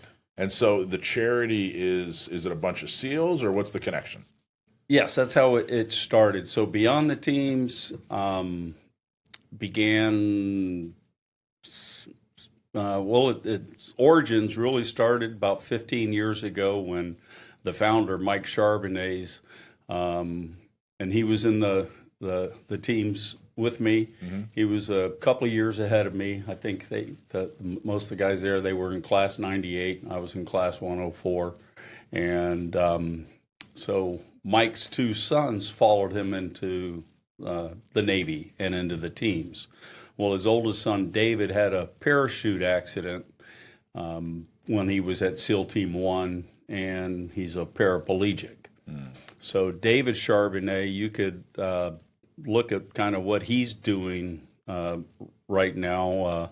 Being a paraplegic, he did the 1,000-mile kayak paddle on the Yukon last year. Jeez. But he only got 600 miles through, and only. The seat that they had for him didn't fit in the boat, so they had to jerry rig something, and it wasn't working, and he was, after those 600 miles, the bed sores that he was getting, he couldn't go on. Couldn't go on, sure. It was going to, being out in the wilderness and getting infections is not good. Yeah, it's 600 miles still. That's about 599 miles than most people, row. So that's amazing. Yeah. So David Charbonnet, when he was going through recovery here in San Diego, there was a clinic called the VIP, a neuro clinic, and they were short on money. So Mike was like, hey, David, I'm going to raise some money for you. I'm going to ride my bicycle from San Francisco to San Diego. And he's, well, Dad, how's anybody going to know what you're doing? And Mike was, I don't know, I'm just going to do it and ask people to raise money. So they started on Facebook talking and doing some stuff. So then the next year, Mike reached out to some buddies he went through training with, and they got together and rode bicycles from Virginia Beach, where the other coast where the teams are located, down to Fort Pierce, Florida, where the UDT SEAL Museum is. And now there's a UDT SEAL Museum here in San Diego, too. So that was a 1,000-mile ride. And after that, Conrad was, okay, I don't like bikes. I don't want to do this. Let's do something that's going to get us more into what activities that we did in the teams. Yeah. All right. So they started paddling an outrigger canoe. And so we paddle the outrigger canoe with, there's a lot of outrigger canoe clubs around. Well, there's one called San Diego Outrigger Canoe Club that we paddle with, and they've helped us. James, the coach there, has been immensely supportive. The whole club there has been very supportive of helping us learn how to paddle and get stuff going. And we paddle right here in Mission Bay. Wow. So did he started beyond the teams at that point, and so he started. You guys decided, hey, we're going to do paddling to raise money for beyond the teams, and then beyond the teams, who does that raise money and then give money out, or how does it work? Yes, we're a charity that we raise money for other charities. Gotcha. Okay, so we just look. None of us like doing the fundraising, asking people for money. Right. And look, I own a company, and people owe us money, and I do. I've got a hard time of saying, look, buddy, it's uncomfortable. Could you pay your bill, please? Yeah, really. It's uncomfortable. I get it. Yes. So this is doing the paddling is an easy way to say, hey, come support us. Look what we're doing. Get the word out. That sort of thing. It's a little bit of an easier task, I guess. Yeah. So we've done a 300-mile paddle, Wow. 150-mile paddle. And now where all those were different, kind of like the shirt, last year we did the Molokai crossing. And we went from, and that's a race that's done every year, the Molokai Hoi, and it's done in the traditional Hawaiian boats from Molokai to Oahu. Wow. It's about 42 miles across the channel. And that must have been. Were you on that? Did you do that? yes, we did that last year. How amazing was that, being in an outrigger out in the middle of the ocean? 42 miles. There's most of that race. You don't see land, right? Well, you take off and you're looking at a little bit of Molokai, and then you pass that and you're in the channel and you're looking at Oahu. Oh, okay. So I mean, you're looking, you can see it, but it's tiny. So it's cool, and getting back out on the water has been, the paddling, it has helped me immensely through injuries and all that I sustained throughout my career. Talk about that. What do you mean it's helped you? running, I can't run. I haven't been able to run for years. Knees too bad. Hurts the back, the jolting. Riding, just the bicycle, it's been, hurts. Just even working out, swimming. Due to some shoulder injuries, I can't swim freestyle more than 50 meters without now quitting and sinking to the bottom. Geez, yeah. That's all from your time being a SEAL. Yes. Yeah. And doing things like, hey, hold my beer and watch this. A little bit of that. How long were you in the Navy? Just over 20 years. Yeah, I think a lot of people don't stop and think about, you think about your favorite athlete, and maybe they played professional sports for 4, 5, or 6 years, something like that. Some of the big ones played for, 10 years or whatever. Meanwhile, you guys are going through the same rigors as a professional athlete, and you guys got to do a 20-year career. Like you got to do that for 20 years. And I don't think people really realize what a toll it takes on you physically. Guys that are, do a big career and something that physical in the military, they're limping, they're getting up slow, they're, it's. Yeah, and with injuries and sports injuries, most people out there will understand this, that it's the soft ligament damage that actually is the prolonged hurt throughout the rest of your life. A bone, it breaks, it heals, and good to go. For the most part, yes. So this helps. So doing this rowing, getting this helps you paddling. Or I'm sorry, paddling. Yeah. My apologies. Yeah. Doing the paddling, that helps. Yes, because it's a full body exercise. We paddle, especially on the outrigger canoe, and the light ones that we use now. So our boat's 46 feet long, but it weighs about 125 pounds. So it's a carbon fiber. It's super light, and so you have the ama that's off to the left side, when the yakos that go from the canoe itself out to the ama that support it. Everybody, that's your support for the boat. Yes, but if you just lean a little to the right, that thing's hooling, so it's flipping over, and it does it quick on they're called ULs, ultralights. Oh wow! So it's a learning, it's a balance, and the whole team. There's 6 guys in there. You're working together as a team with the paddle. Everybody's on the same stroke. You've got a guy that is doing the counting, so you're going to do so many strokes per side, and depending on the conditions and all, and then he yells out the command, and then everybody switches sides. Oh wow! And how many people on the boat? 6. 6 people on the boat, and all 6 of you guys are were SEALs at some point, or do you work other people in? We work other people in. So okay, sure. When we had started the Beyond the Teams and what this was, Mike was like, okay, we want to do something to help the VIP clinic. But to get started, it was like, all right, we can raise money. So the UDT SEAL Museum, which there was only on the East Coast at the time, they helped us. Nice. And so the first couple of paddles, we were doing things to help support them.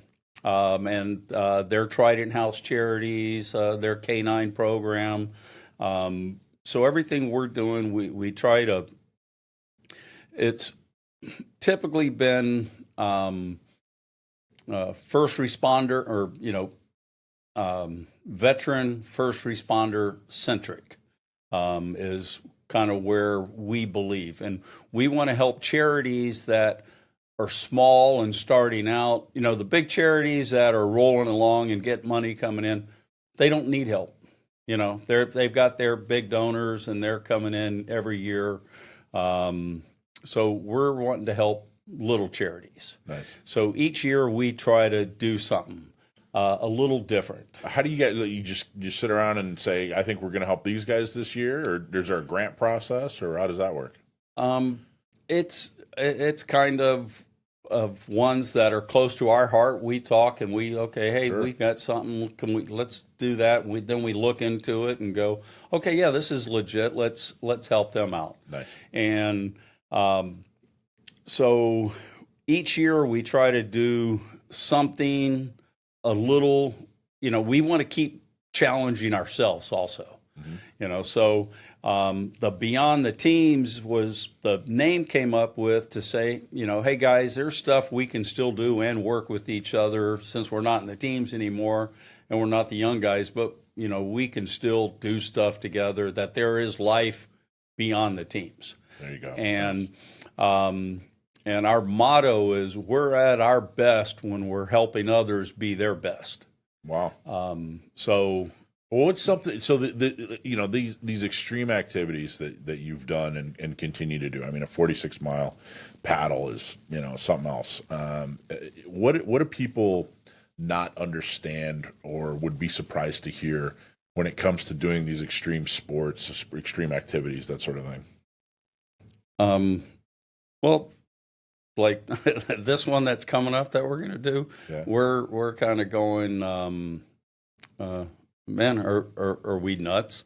But now this race that we're going to be doing, it's been held for, I think, 22 years.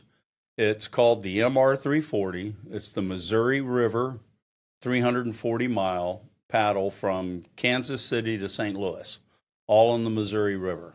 Wow. And you've got, I think it's 85 hours to complete it in.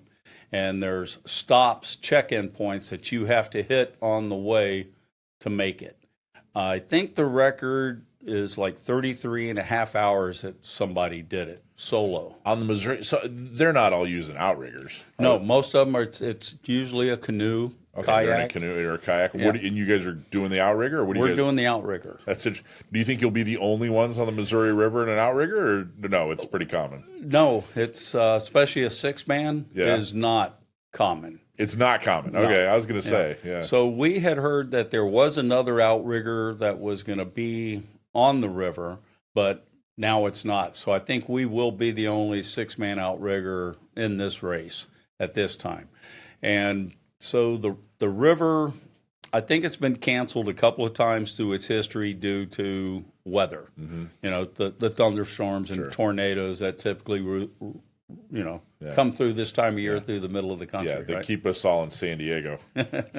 Yeah. So you, like when we did the ocean races, the Molokai Hoi or some of the others, we usually have a crew of 12 guys. One, because we're all in the outrigger community, since we're all over 60, we're in the Golden Masters. So normally that outrigger race, the Molokai Hoi, is a 9-man. So because they're younger and you switch out while you're paddling underneath, because going along, it's typically like 2 to 3 guys jump in the water, and as the boat paddles up to them, the guys that are changing, they jump out the other side, and then the other ones jump in while it's still paddling and moving. My gosh. Since we're a little older, we almost come to a slide. We try not to stop because getting the momentum going again, especially in the heavier boat, is more challenging. Sure. So it's you want to keep the momentum going. Now this race, the MR 340, you have to start with, so since the boat holds 6, we can only have 6, and we don't have to finish with 6, but we can't add any new people. Okay. So this challenge is it's there's not a lot of room in these boats, so getting supplies, getting it rigged up so that we've got hydration, we've got food and all, and so we're hoping to finish this in under 50 hours. Wow. So that'll be an accomplishment. And that's the part where we're like, what are we going through Hell Week again? It's and hopefully, is it nonstop, or do you guys set up camp, or you just keep going? Well, we will stop to replenish and maybe catch a 10-minute, nap or something. But we're just going to look to just keep going and continue paddling. That's hardcore. How do people, if they want to support the organization, if they want to donate money to Beyond the Teams and support you in what you're doing, how do they do that? It's the website's called beyondtheteams.org. Nice. Beyondtheteams.org. Yes, there's a donate button on there. And I think that they even, the MR340, their race site, which is, I think, mr340.org, because they're raising money, and what they've been doing is raising money to clean the Missouri River up. Oh, wow. You know, so for the last 20 some years, that's where they've been raising money for the cleaning up of the river. I didn't know. Is it heavily polluted, or just, hey, it's a good idea to keep the thing clean? Well, through the years, I mean, it did become polluted, you know. And one thing about the Missouri, I mean, it's known as the Big Muddy. So it's always been. How can you tell it's dirty? It's always it's always had that the brown color, right. But you know, through the years, industry and everything, you know, from 50s, 60s, and all, people were just dumping into the water, right? Hey, it's not going to. Get it off the land, dump it into the water. Throw it in the water. So what was the old saying in I think it was the 60s and 60s.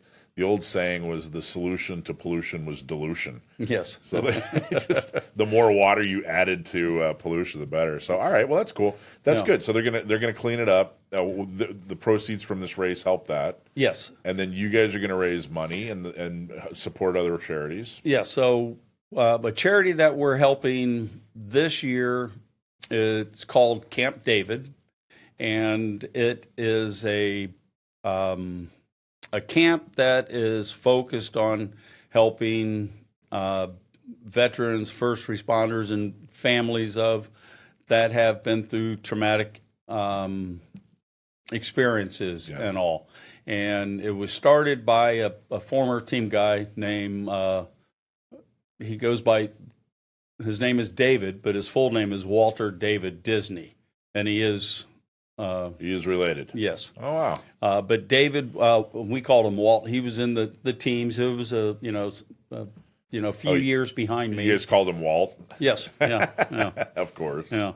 And so he has started.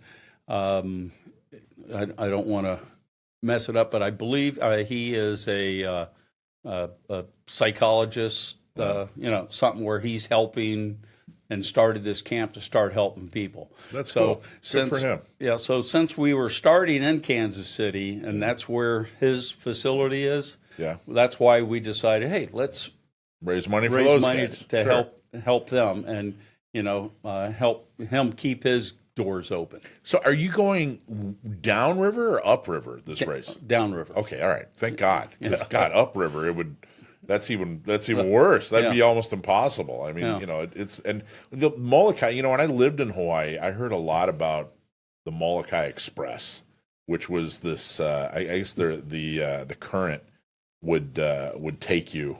It was something to be feared. Surfers didn't want to get too far out. Swimmers, divers, you certainly didn't want to get too far out because, were you guys were going against that. You guys were coming to Oahu, so the currents were going against you, or no, not really. It really kind of depends because the trade winds and everything, and on the surface. So a lot of times you've got the surface winds, and then you've got the currents.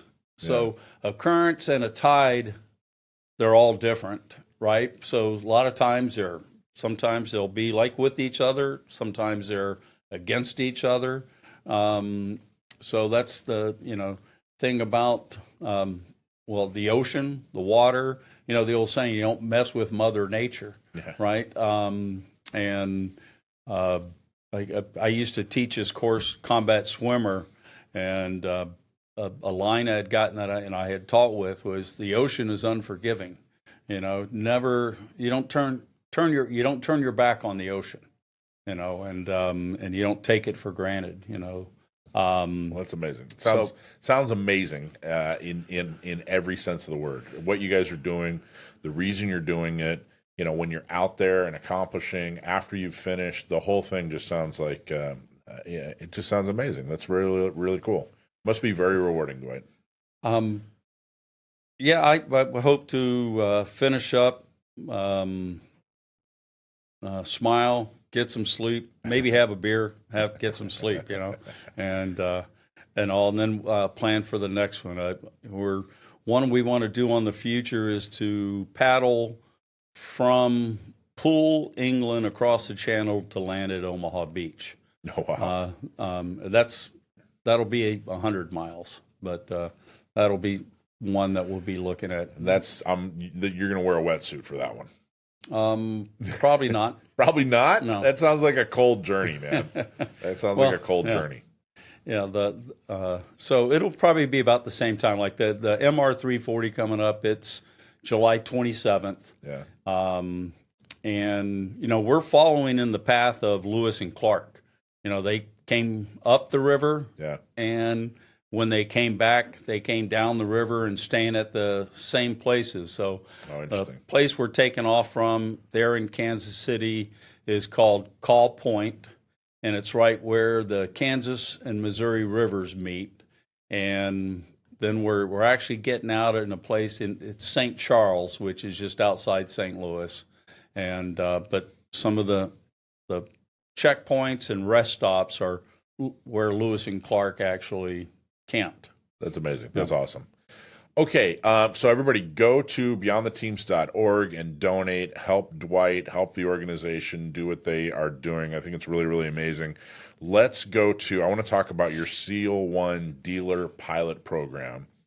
And my understanding is this is a pilot program. It's not for every shop. It's mostly for ranges that have a firearm rental fleet. And the idea is that's the ultimate proving ground when it comes to, cleaner and lubricant. Correct. So we've now started our 16th year in business, and one of the things that people have found, and it's been proven through these 16 years, is how well the product works, and it reduces your maintenance time and everything. So, for gun ranges and gun rentals, if it's not working, then it's not performing. It's not making you money. Right. So, and you don't want your staff spending a lot of time having to clean. Yeah. And so this using the product, as people have been using it, know that it's like, oh, wow, okay, I can get a lot more rounds through without cleaning. And then when I do clean, it's easy. And malfunctions, one thing with this, because most malfunctions are, the majority of them are due to carbon buildup. Well, our product does not allow the carbon to build up. So that's reducing those malfunctions right there. We've had people tell us that, oh man, I've been using this pistol and it just notoriously, or, even AR type rifle, that they just notoriously, jam. Yeah. Right. It's just they you're saying they've told you, like my gun, this particular gun jams. Yes. A lot. Yeah. That's what I know it for. That's its personality. Yep. Its nickname is Bob Marley because it's jamming. Yes. I gotcha. All right. But after then they use Seal One and those issues go away. Oh wow, that's cool. And a lot of the firearms that have the really tight tolerances, people they're like going, oh, these need to run wet. It's got to be lubricated. The wet, you got to see the lubrication or you're going to start having issues. And so that's where we've actually had people come back and say, well, look, I started using your product, but I couldn't see the lubrication on there, so I had to go back to using my other product. And it was like, well, okay, how many times did you try it? Well, just once, because I couldn't see the lubrication on there.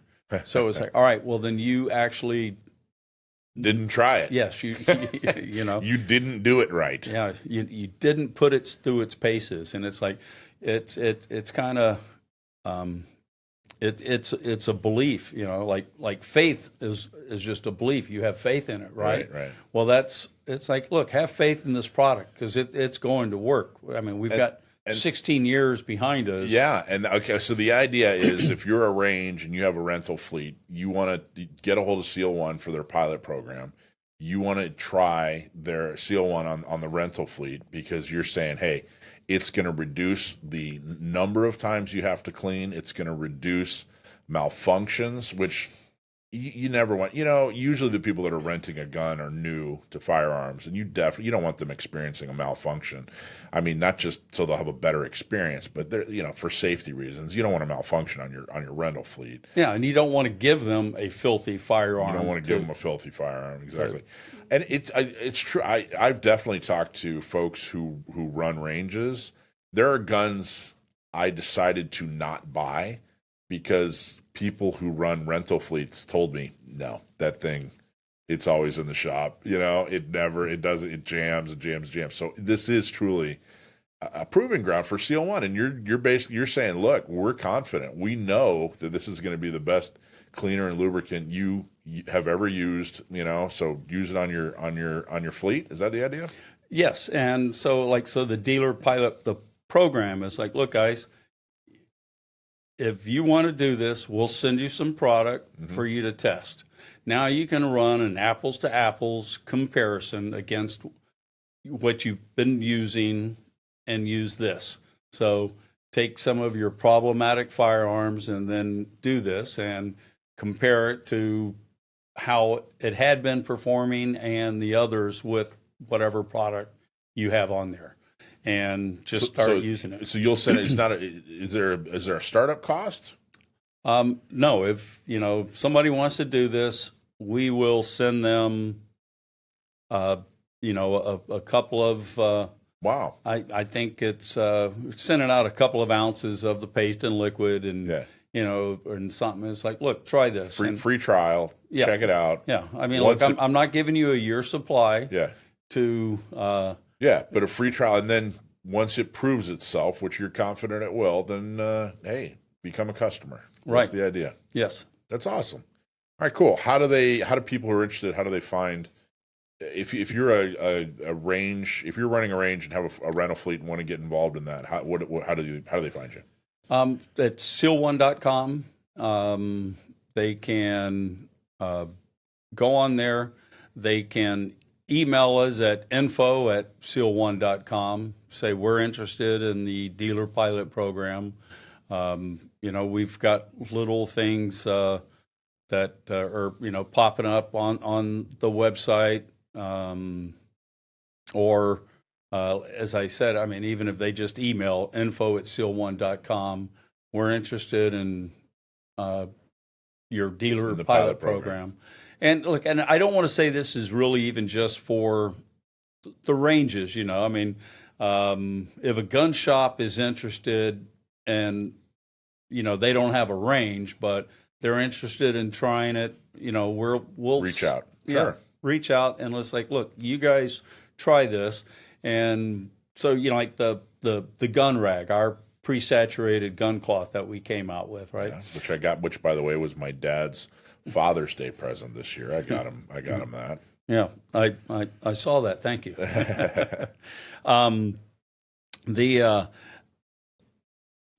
When people you're showing firearms, right? Uh-huh. And people are touching them and feeling them. And look, some people are very acidic.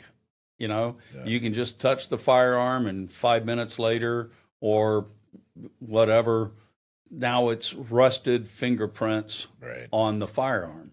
Well, our product helps eliminate that. Gotcha.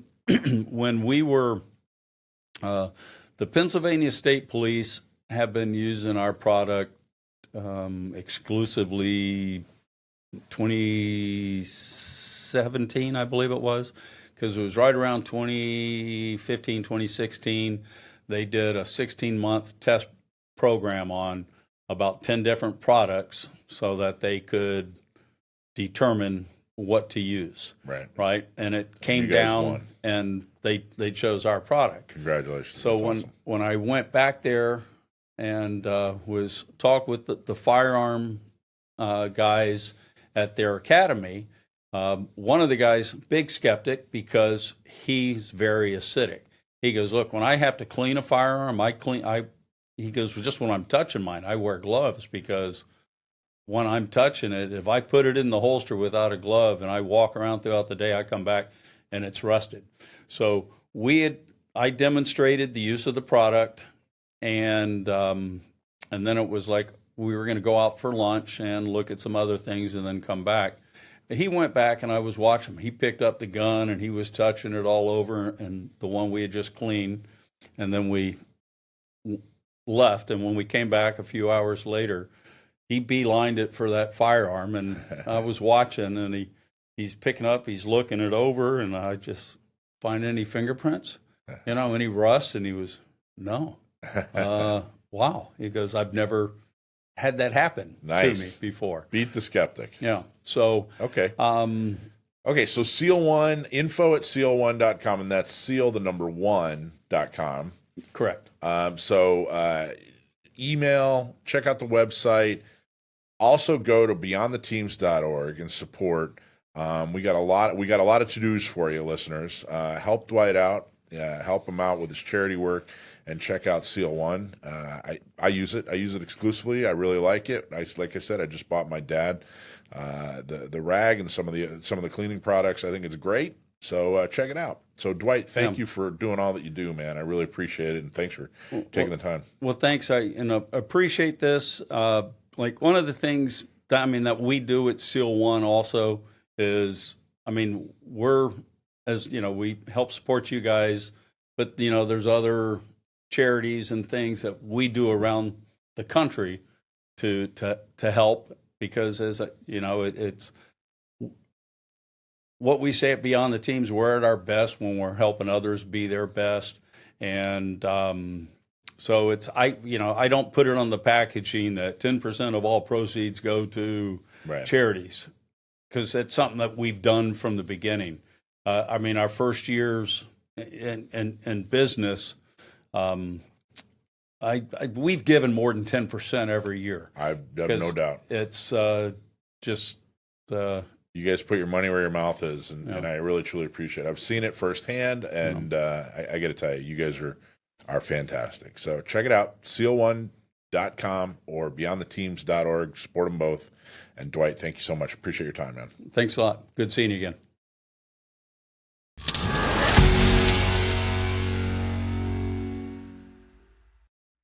I hear from gun owners all the time that are sick and tired of all the restrictions in California, whether it's what kind of gun you can own, what kind of magazine you can buy, maybe it's where you can or cannot carry, or that pesky 11% tax that they just implemented. I hear it all the time. What I don't hear enough of are people who want to step up and do something about it. We've put together ways for you to help. And one of the easiest, most common ways for you to help get rid of all these horrible regulations and all these ridiculous laws is to help us expand. The way we do that, tabletops. We have tabletops set up almost every Saturday, usually at a gun shop, but sometimes at another venue, where we recruit people to become a member. We educate them on how horrible these laws are, and we show them who to vote for. It's a very effective way for you to help us get rid of these horrible gun laws, either through some of the lawsuits that we're participants of, or whether it's the people that we help get elected. But we can't do it without you. We're so thankful for your membership, but we also need your time. We need you to come and volunteer at a tabletop, come have fun. You're never alone. You're always with somebody else. They'll set it up. We'll give you a free t-shirt, and you get to help fight back against all these horrible regulations and gun laws.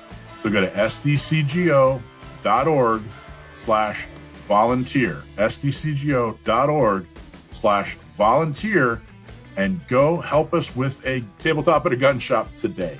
Thank you. So we got a question about FSC cards here in California. It's not something that I am totally up to date on, and I know Dakota and Alicia know a lot more than I do. So if I'm confused and the guy who wrote us the email is confused, I know a lot of us are confused, so I thought it would be a good thing for us to talk about. So the question is, my FSC is good until November, but I was wondering if you have any idea if this new crap, like the class and live fire, will also apply to renewals. if you know for sure, or if you are not sure, then I'm going to renew to gain another 5 years. I also see that it says that it will begin July 1st, 2028, but could that be changed earlier? Again, I'm not sure if you have these answers, because when it comes to this horrible one-party state, it's anybody's guess. Anyway, so let's talk about it. Let's talk about let's start with, what is an FSC card? Well, first, I want to say, great question. Thanks for writing in, because I think it speaks volumes that you're already doing research about something that's not even in effect yet. So that's great. I think that's awesome that you're here. FSC stands for Firearm Safety Certificate. And basically what it is doing is it's proving to the state of California that you are eligible to own a firearm. Now, this is silly, right? I think most of us can agree that the right to keep and bear arms, is yours. You shouldn't need the government to tell you that, here's some additional hoops you have to jump through. But it is what it is for now in the state of California. When I bought my first gun, I had to go through the process of taking a test and proving that I knew how to safely handle that firearm. Some good news is that a CCW is still going to exempt you from the requirement to take the class and everything like that. So even if you, let's say you get a CCW soon, you don't have to go through all of these hoops. So that's one. So plus. CCW holders never have to get an FSC. Not if they're going to purchase through a dealer. If they ever need to do anything through CFARs, then in that case they'll still need to do an FSC. Like if you're going to do an interfamilial transfer Right. or some kind of, Yes. Yeah. Okay. Good information. Yeah, All right. because CCW, it's called an X41 exemption to the FSC. So And they you don't have to have an FSC if you don't have a CCW, which, by the way, if you don't have a CCW, why don't you have a CCW? Just Get a get one. CCW in California, particularly in San Diego. Check out our website, sdcgo.org/CCW. We'll teach you how. But if you're purchasing a firearm, you have to have an FSC card, whether it's a pistol or a rifle or a shotgun. If it's a firearm, you got to have an FSC card. Or an exemption. Or, Correct. Right. If you don't have a CCW, my apologies. Where this can get tricky too is that, like, let's say you are moving into the state of California and you are bringing firearms with you. That's going to force you to go through that process that Alicia was talking about. A lot of folks do that through CFARs. So you would still need that FSC, unfortunately. And it's unlikely you're going to get a CCW fast enough to meet the requirement. Though I believe the legal, correct me if I'm wrong, but if you move into California with firearms, first they have to be compliant with California. In other words, they have to comply with the assault weapons law. They don't have to be on the roster. Okay, That's yes. not what we're talking about. A lot of people get that. confused. Yeah, no. That has nothing to do with the roster. The roster just regulates what a dealer can sell to their customer. Right. But it does have to comply currently with the magazine laws and currently with the assault weapons laws. But if you bring your firearms into California, you have 60 days to register them with the DOJ on a system called CFARS, C-F-A-R-S. And you can find that, just Google it. We'll put a link. It's not that hard. It's a small fee. But what you're saying is to register those, you have to have an FSC card. Correct. Yeah, you're not going to be able to get a CCW in California in under 60 days. And even if you did, CFARS doesn't accept it. Right, but you can transfer firearms into your name. There's two ways that you can do that, right? You have the CFARS option. You can also go and get a 10-day hold put on the gun at an FFL. It's just not as common because it's a little bit more cumbersome. But I think you can also do it through a licensed dealer. There's workarounds. It's not a direct thing. You can do, for example, like a month storage and then dress them back to yourself. There's things like that. You can transfer them to somebody else and then transfer them right back to yourself. Okay. So there are workarounds. It's not a straightforward thing. Right. But in general, if you're looking to purchase firearms and you do not have a CCW, you live in California, you go and take this test. What's it cost? What's it? $25. $25. You go to a dealer. They'll put you through the test. You can study a little bit if you need to.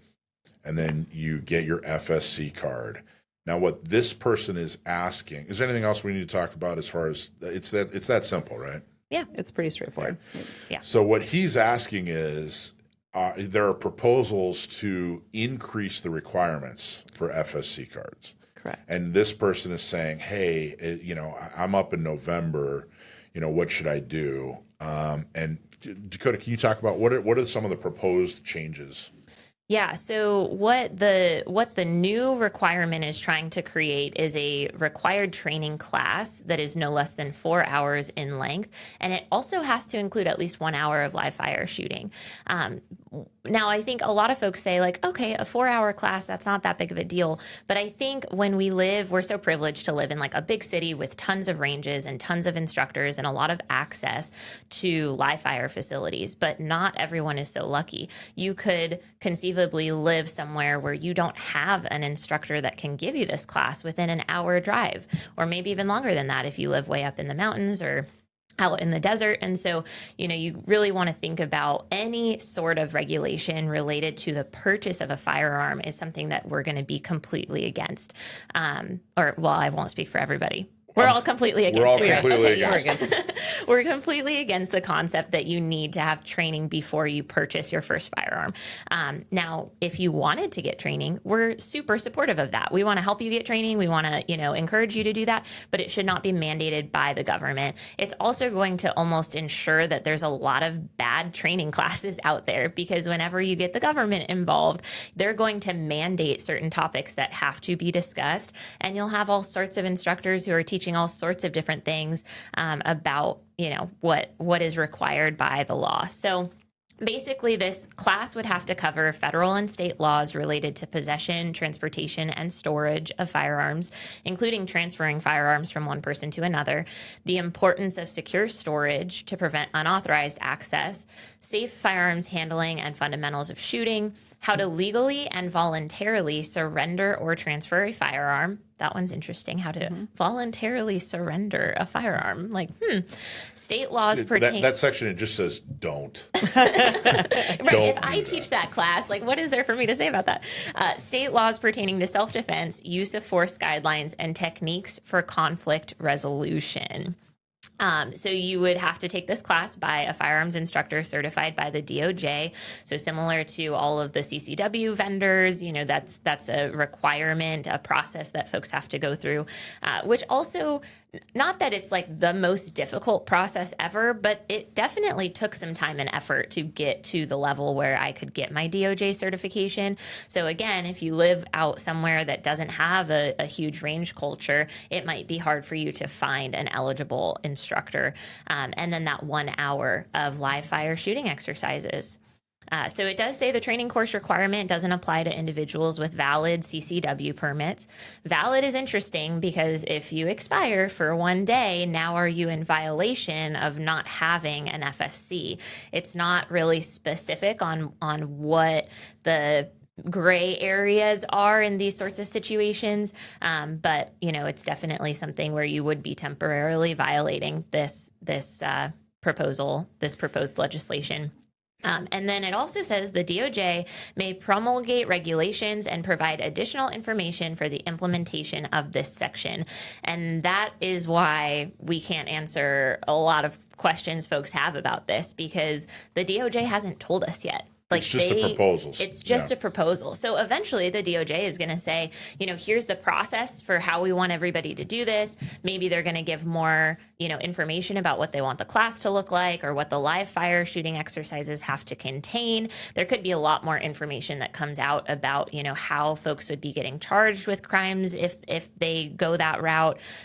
So anyway, we don't know until the DOJ tells us what they're going to do, which is what makes it so scary for somebody in politics to vote yes to this when there's so much gray area still involved. Blank check. Yeah. They're giving them a blank check to basically to hurt gun owners, make it harder for us to own firearms. Okay, so two things I want to make clear. One is everything right now, it's just a proposal. There haven't been any major changes. So the answer to his question is, he said he's good until November. Should he renew and get another 5 years? The answer, I believe, yeah, he probably should. Well, I think one clarification I think would be helpful and important is the FSC is a requirement to purchase a firearm. I think a lot of people mistakenly think they must have it to own. You don't have to have an FSC to own a firearm. You just have to have one valid at the time of purchase. So if he's looking to buy another gun, go ahead and renew it. Yeah, get it. Actually, technically, there's not even a renewal. Yeah, go ahead and get another one issued. But if he has no intention of buying another firearm, it's not necessary. That's an excellent point. It was actually going to lead me to the second thing I was going to say is why doesn't he just have a CCW? Like Yeah, really, right. like even if the proposal doesn't go through, Right. why don't you have a CCW in this day and age in California? Correct. Get your CCW. If anything, these proposed changes should be even more motivation to get your CCW, so you can, at least you can carry. Now, I don't know, maybe you make the case that, gee, Mike, this thing's, a lot cheaper, but after these changes, if they're made, I don't understand why anybody would get this rather than just get their CCW. I don't know. What do you, am I reading the tea leaves right here? I agree. Yeah, Yeah. Is that a good opinion? definitely. All right. Well, there you go. So we answered his question. Now you know more about FSC cards. I think it's, we've talked about it before, but it's always good to bring it up again. As it stands right now, it's $25. It's a test at a gun shop. And there is a study guide online too, if you feel like you just want to be extra prepared. Yeah. Just Google Firearm Safety Certificate Study Guide. There you go. Yeah.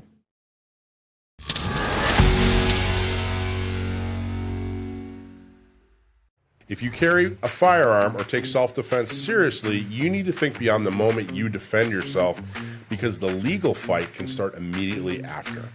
That's where Self-Defense Fund comes in. They provide legal defense protection for responsible Americans. Right now, our viewers can save 25% off a membership. All you have to do is go to selfdefensefund.com/GOR and you'll save 25% off their membership. So protect yourself before you ever even need it. Join today. Again, selfdefensefund.com/GOR gets you 25% off their already affordable membership rate. So I've been reading a book that is relatively old. It's called Emily Gets Her Gun, but Obama Wants to Take Yours. Let me see if I can hold it up to the camera. This book was printed in 2013, but it's basically telling the story of a reporter in Washington, D.C. who decides she wants to get a gun. And at first, when she walks into a store and says, hey, I live in D.C., I want to buy a gun, they basically laughed at her and said, there's no mechanism for which you can do this. It's really difficult to get a gun. And she's like, well, no, the Heller decision says I can possess a gun. Like, there's got to be a way. So they basically give her some very confusing, conflicting information. The DC Police Department gives her confusing, conflicting information, and she has to fight her way through the process. It ends up being 17 steps, takes her like 2 full days off of work, $463 or something like that before she's actually able to get her gun. And the whole story is really great. But I would encourage you guys to read it for yourself. I'm going to just read a little excerpt about a story she tells about kind of what we were talking about earlier in that segment when we were talking about the DOJ's recommendations. We mentioned that they are recommending that folks with firearms or ammunition charges have a 10-day or a 10-year wait before they can possess a firearm again. And I just want to read this story because it really talks about how easy somebody's life can be ruined by something as innocuous as traveling through a city. So this is a story of First Lieutenant Augustine Kim. He served 2 tours in Afghanistan and was transporting unloaded firearms from his parents' house in New Jersey to his home in Charleston, South Carolina in June of 2010.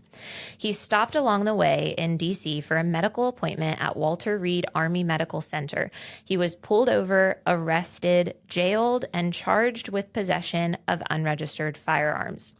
Lieutenant Kim had been the liaison officer to a specialized unit in Afghanistan when he was injured in a vehicle crash. The M1A1 Abrams tank platoon leader broke multiple bones on the left side of his face and shattered his right arm. He was medevaced to Germany, where he was treated for 2 weeks, and he spent 3 months in and out of Walter Reed, undergoing facial surgeries necessary to fix his cracked lower orbit.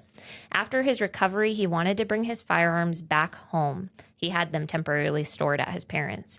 He had 1 Colt carbine AR-15 rifle, a Beretta 92S, and a custom Springfield Armory 1911. He also had some spare parts, including a frame, barrel, and upper receiver, as his hobby is building and working on 1911 models. After the stop at Walter Reed, he got lost driving his two-door Honda Civic in downtown D.C. Trying to find his way, he made an illegal turn and was pulled over. The police officer told Lieutenant Kim that his driver's license had been suspended. He was unaware of this. He was able to clear it up the next morning after finding out that his license had been wrongly suspended because of a clerical error and a speeding ticket he received in North Carolina. But because of the suspended license, the DC police officer called for backup and told Lieutenant Kim he would have to go to the police station. The cops asked him for permission to search his vehicle, and the lieutenant agreed because he knew his guns were unloaded and properly locked in a case in the trunk, in compliance with federal firearms transport laws. During the search, the veteran was handcuffed and told to sit on the curb. Despite the wacky interpretation of transport laws from Officer Harper and others in the police registration office, the city's law was exactly the same as federal law. A person could transport a firearm for any lawful purpose to and from any place where he may lawfully possess and carry. During the transport, the gun has to be unloaded and not directly accessible from the passenger compartment of the vehicle. In the case of a truck or SUV that doesn't have a trunk, the weapon has to be in a locked container. In the case of Lieutenant Kim, he could legally possess and carry his gun at his parents' home and at his own home. His firearms were cased in the trunk. It was a perfectly legal transport, but DC decided to interpret the law incorrectly. Lieutenant Kim went through years and years of legal battle, of trying to get his criminal record expunged and also trying to get his firearms back. When he finally did get his firearms back, like 7 years or something like that later, he had there was damage to every single one of the guns that he received. And it took him lots of money, lots of time going back and forth to DC, which is not even where he lived, to fight this and to eventually become, he had a free record. They eventually expunged it, or said that, he could do certain things to get it expunged, and he was able to do that. But that story is something that I read, and I was kind of like, oh, this was a long time ago. Things have changed a lot since then. And then yesterday, I read a headline that a New York woman was driving through New York City, was pulled over for speeding, I think, some sort of traffic violation. Her car was searched, her gun was found, and she is being booked for unlawful possession of a firearm, even though she is lawfully allowed to possess that firearm at her home. And her firearm was being legally transported. Yeah, and it's like, here we are 16 years later, and we still have innocent people having these types of problems. And the thing that was so sad about this story is that it, in many ways, ruined his life and his career. And we trusted him enough to go fight bad guys for us. We, trusted him enough to be in the army, and we put him in jail for possessing firearms that were unloaded and locked in his car. It's ridiculous. So the author of the book found that story? Yeah. So once she kind of went through her process and wrote about it so much, the newspaper that she was writing for, she had gone through like all the steps to buy a gun, did this whole series, and then stories started coming out of the woodworks, people saying, oh my God, like, I'm so glad you are talking about lawful firearm possession in DC, because I got messed up with that, a long time ago. And it's good that people are, that there's more awareness around what the process is and what you have to do. And so, yeah, she found 3 or 4 stories that she tells in the book, and they're all varying levels of devastating. And you just read it and you think, like, this person who gave so much to our country, who fought so hard, was immorally penalized for something that shouldn't even be against the law. And in some cases wasn't actually against the law. What was the author's motivation? Was since she had a sincere interest in getting a firearm, and then that led her to this story, or was she? Yeah, so she had something scary happen to her, and basically was like, I think I need a gun, and started trying to figure out the process, and realized that there's no easy way. At the time, there was only one FFL in DC, and he didn't sell guns. So you had to find an FFL that was willing to ship a gun to DC, which most folks, even though it was legal, were nervous to do. So you had to work around all of that. You had to take a class. There were so many steps to get registered. You had to go to multiple different offices. Sometimes the offices wouldn't be open during business hours. There's all sorts of roadblocks. when she finally got her gun, she was like, this is insane that it took me this long and this much effort. So she started writing articles about it. Did you have any indication what was her opinion of gun ownership beforehand?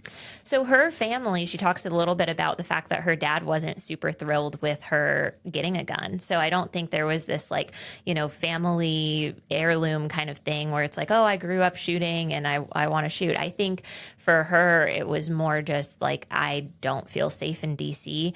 DC is well known for not being a super safe little part of the country. And I think for her, once she had her scary situation happen, she was like, it's time for me to get a gun, and it doesn't matter what other people think. I think she was conservative, but more gun curious than, like a shooter. She shot for the first time while she was studying the process to get a gun, and she like talks about it being a little scary for her, so it's not like she was a super into it, I love shooting kind of person. She just thought, this story needs to be told, and hopefully it'll save somebody else from going through something similar. Yeah, it really does. When something happens to somebody, all the political BS gets thrown to the wayside. Yeah. I need a gun. People instinctively know that is the most effective self-defense tool ever invented. And, all the, wait periods and fees and FSC cards and all that other stuff, all the stuff that they would, discuss at tea parties and cocktail parties or whatever, when they're in trouble, they know they need a gun because that is the one way they'll be able to defend themselves. And it's too bad that so many people have to have a thing happen to them before they realize, okay, this is, but I'm so glad that she wrote the book. And what's the name of the book again? Emily gets her gun, but Obama wants to take yours. Obviously, Obama's not as relevant these days, but it's really interesting reading a book that was like so close to the Heller decision based in DC. Like that's kind of, I've had this book for a long time, and I finally was like, I'm ready to read this one because it's so interesting to hear the perspective as it was then. And especially, now with Bruin and everything else, like we've seen some really good decisions in the last few years. But Heller had changed everything in DC and made a whole group of people who thought they were just never going to be able to possess a gun realize like, oh, this is something that's actually within reach for me. I could own a gun if I want one. It is. I mean, I remember when Heller came out. In fact, I had the Union Tribune headline. I bought the paper and kept it for a while. And I think that on the flip side of that, everyone assumed the fight was over, we won. Right. And it's far from over. Right. And it wasn't over after McDonald, and it wasn't over after Bruin, and it's not over after Wolford. But all these decisions give us an important tool, a powerful tool to continue to fight, culturally, politically, you name it. So that's awesome. What else? Anything else in the book? No, it's a good book. You guys should get it or read it. Eventually, I think I've told you this. I have like 400, maybe more now, self-defense topic books, like from way old ones to like recent last couple of years, from everything from like holster, best holsters to use, tactics for gunfights, like all sorts of stuff. I've got some of Massad Ayoob's books, and I would love to eventually do some kind of like a library where people can just take them and bring them back, but that would be awesome. We'll see. You're going to read all 400 books? I've read a lot of them. I mean, I like reading. If you read all 400 books, just on self-defense and generally Second I've probably Amendment read about half of them so far. I'm working my way through. If you read all 400 books, that will be about 396 more books than I've ever read. No. That's not true. So congratulations on that. Oh my gosh. That's awesome. Well, cool. Well, thanks. That's an interesting read. And I think you're right. The perspective and the way things are changing is fascinating. Yeah, it's interesting to see how different things are in just 16 years, but also how similar they are at the same time, Yeah. Cool. Awesome. Thanks, Dakota. Yep.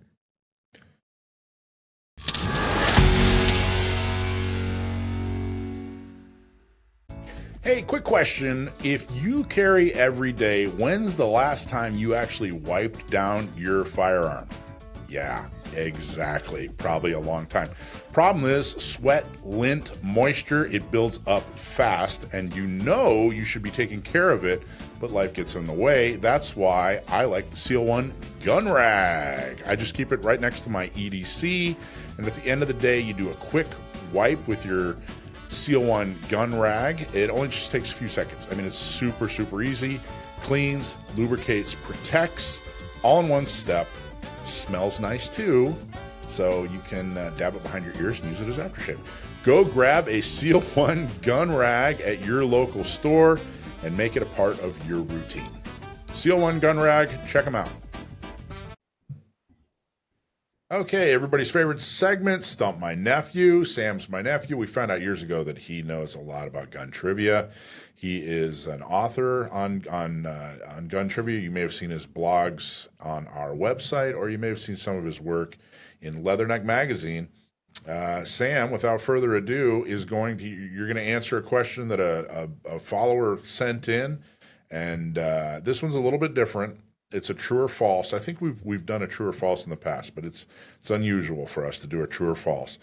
If you send in a question and we use it on the air, we'll give you a hat or a shirt. If you stump my nephew, then we'll give you a special prize. But good luck doing that. So, Sam, are you feeling confident today?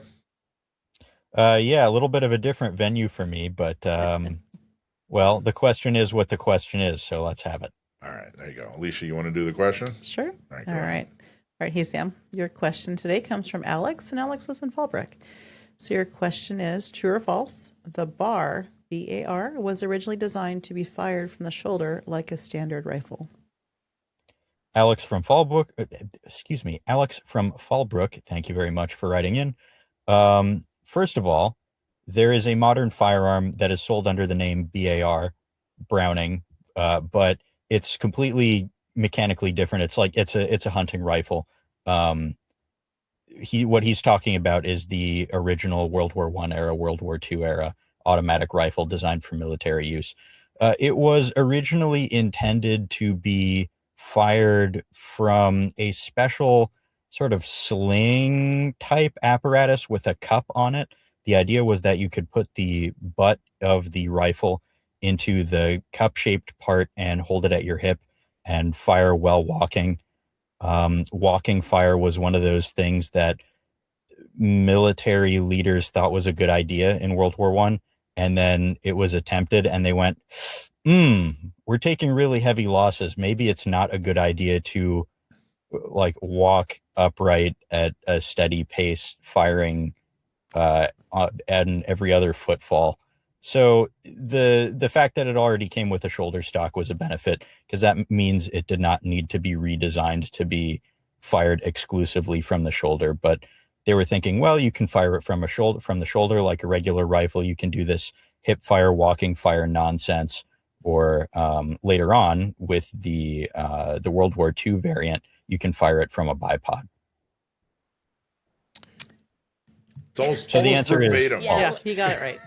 It's almost verbatim what this person provided. I don't know. Almost read the answer. Do we even need to read the answer? No, he covered more than the answer did. I know. Walking fire, the sling that you were talking about, all the stuff. What do you think, Massad? Are you impressed? I am impressed. Kid knows his stuff. How many gun owners know the answer to that? Did you know the answer to that? No, I did not. Yeah, how many gun owners know the answer to that question, let alone gun owners like under the age of, I'm going to say 30 or 40. I mean, and boom, he just pulled it right off, sitting in his car somewhere. Glad he's on our side. He could probably also tell us about like the factory they were made in and what year they stopped being produced. Not putting you on the spot, but I bet you know more about it than you told us. Yeah, what's another bar fact?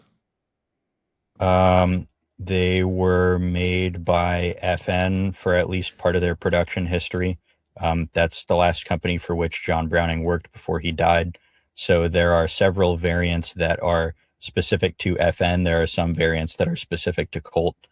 There's a whole BAR family, but we don't really see most of those in the United States because all of the all the ones that were not designed specifically to meet a U.S. military requirement were generally designed to meet foreign military requirements. So like Polish BARs or whatever other countries used BARs, they all have their own variants.